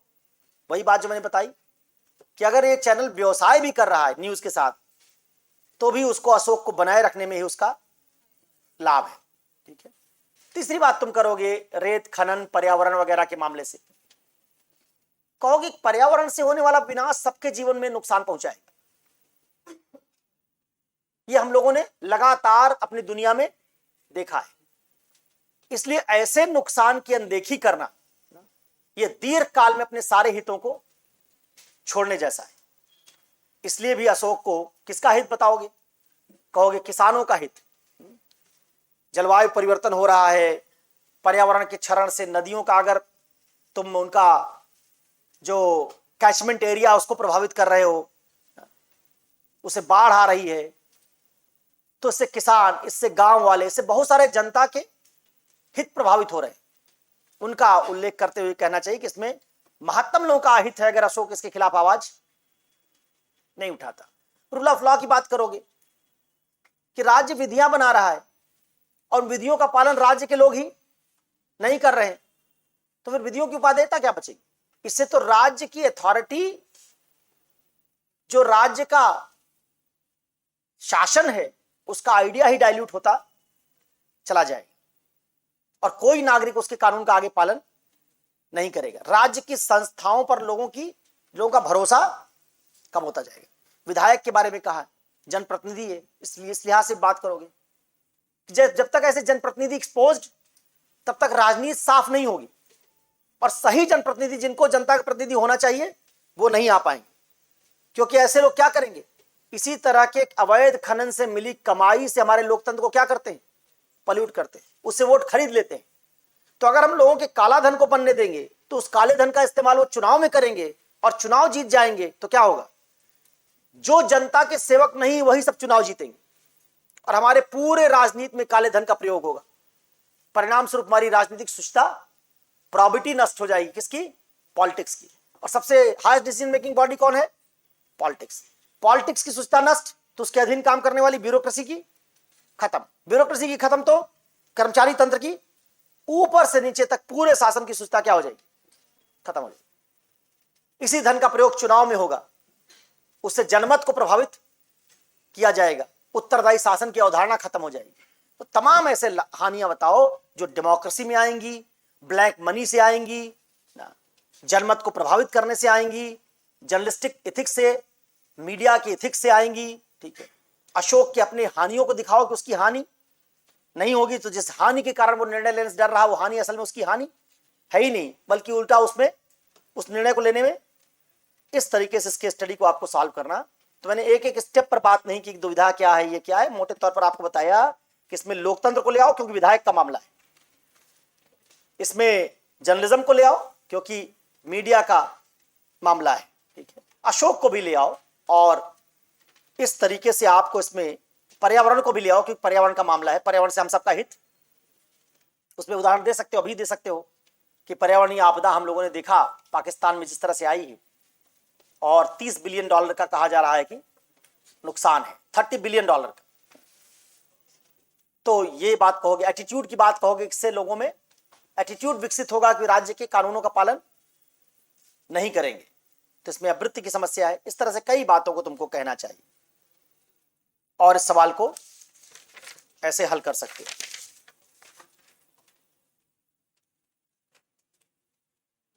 तो एक तरीके से मैंने तुमको कुछ सवाल हल करवाए और उनसे एक बार फिर से केस स्टडी में दिखाया है कि केस स्टडी में अप्रोच कैसे लेना चाहिए। हो सकता है तुमको अभी भी लिखने में तकलीफ आए, लेकिन धीरे धीरे केस स्टडी में अप्रोच क्या लेना है ये बात तुम्हारे दिमाग में बन रही हो। तो पहला स्तर यही होता है कि हम कम से कम आइडिया के लेवल पर पहले तैयार हो जाए कि हमको केस स्टडी में क्या निर्णय लेना है, किस लाइन में सोचना है, किस दिशा में जाकर सोचना है। अगली केस स्टडी सेम किस्म की है, इसलिए नहीं कर रहा हूं इसको। यहां भी एमबीए किया, शादी कर लिया, यहां इसके भी वृद्ध माता पिता हैं जो आश्रित हैं और आपके साथ रह रहे हैं। आपने भी हाल में ही या शालीन नौकरी पाकर शादी की, तुरंत शादी की है अभी, और यहां भी शीर्ष प्रबंधन द्वारा आगे सलाह दी गई थी कि यदि आप खेप को मंजूरी नहीं देते तो कंपनी कुछ अहानिकर कारणों का हवाला देते हुए आपकी सेवा को समाप्त करने में संकोच नहीं करेगी। 10वां सवाल है ये। बाकी सब बात ठीक है। इसमें एक बात जो पहले चर्चा की थी उसको यहां जिक्र कर दोगे कि ऐसी नौकरी करना जिस नौकरी में जो हमारा व्यक्तित्व है, हमारे मूल्य वो धीरे धीरे खत्म होते जाएंगे, तो क्या होगा उसमें हम कभी भी ग्रोथ, आपका व्यक्तित्व का प्रकार एक है और कंपनी के प्रबंधन के काम करने का ढंग बी है, तो दोनों परस्पर विरोधी है, तो यहां आप सफल नहीं हो पाएंगे। अगर कंपनी का प्रबंधन मंडल हमेशा समझौतावादी है, उसमें नैतिकता है ही नहीं, तो वहां उन लोगों को काम करने दीजिए जो लोग नैतिक नहीं। हम एक अच्छे इंसान के तौर पर जाएं और काम करते करते अपनी अच्छाई खो बैठे, यह ठीक नहीं होगा। बल्कि इसके विपरीत यह ठीक होगा कि अगर ऐसी कंपनी में जाना ही है तो वो लोग जाएं जिनको अपनी अच्छाई खो चुके हैं या उसकी चिंता नहीं है। बिल्कुल ऐसा मामला है कि मुझे कोई कह दे कि एक जगह काम करने जाओ, पैसा मिलेगा, लेकिन कुछ दिन बाद तुम्हारा लंग्स खराब हो जाए, हार्ट काम करना बंद कर देगा, मैं क्या कहूं, घबरा जाऊंगा, कहूंगा भाई मैं जाऊंगा नहीं वहां, क्यों जाऊं। ठीक वैसे कोई कह रहा है कि तुम एक जगह काम करने जाओ, लेकिन वहां काम करोगे तो कोई बौद्धिक निर्णय नहीं होगा, वहां काम करोगे तो कोई नैतिक निर्णय। तो जैसे मेरा हार्ट और लंग है, पढ़ाया होगा ऐसे, वैसे ही मेरे अंदर अंतरात्मा है, मेरे अंदर लंग्स के साथ साथ मूल्य है, मेरे अंदर संवेदनशीलता है, मेरे अंदर सत्यनिष्ठा है।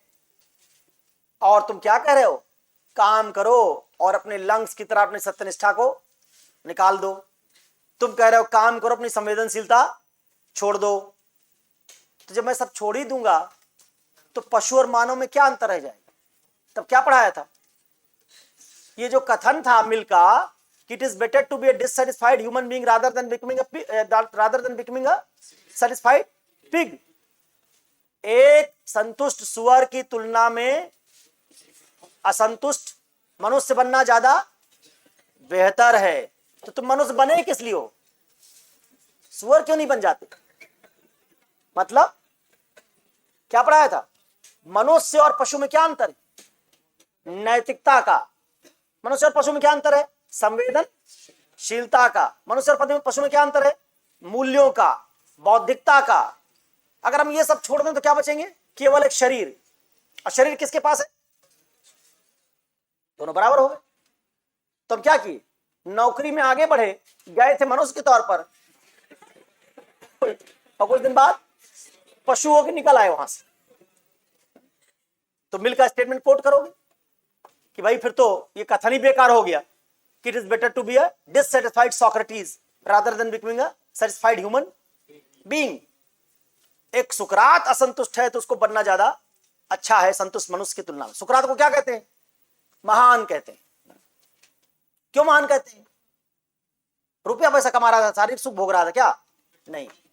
तो आप इस बात का इस्तेमाल इस केस स्टडी में करेंगे और कहेंगे, एक गोला बनाएंगे ह्यूमन बीइंग का, दूसरा गोला बनाएंगे एनिमल का, दिखाएंगे दोनों में बॉडली स्ट्रक्चर दोनों का समान है, इसलिए दोनों में जो बॉडली प्लेजर्स हैं वो कैसे हैं, एक जैसे। पशु और मनुष्य अपनी इंद्रियों से मिलने वाले सुख के तौर पर लगभग एक जैसे।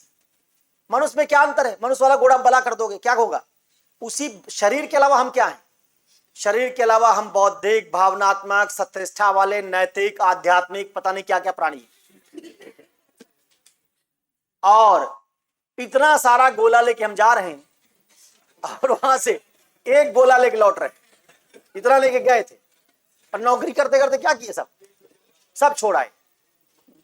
ये कभी भी आप स्वीकार नहीं करेंगे। क्या होता है, जैसे मैंने कहा कि हमको कोई कह दे कि तुमको नौकरी करो अब 5 लाख रुपया देंगे, अपनी किडनी निकाल देना, फिर 5 लाख देंगे, एक लंग्स कमजोर करवा लेना।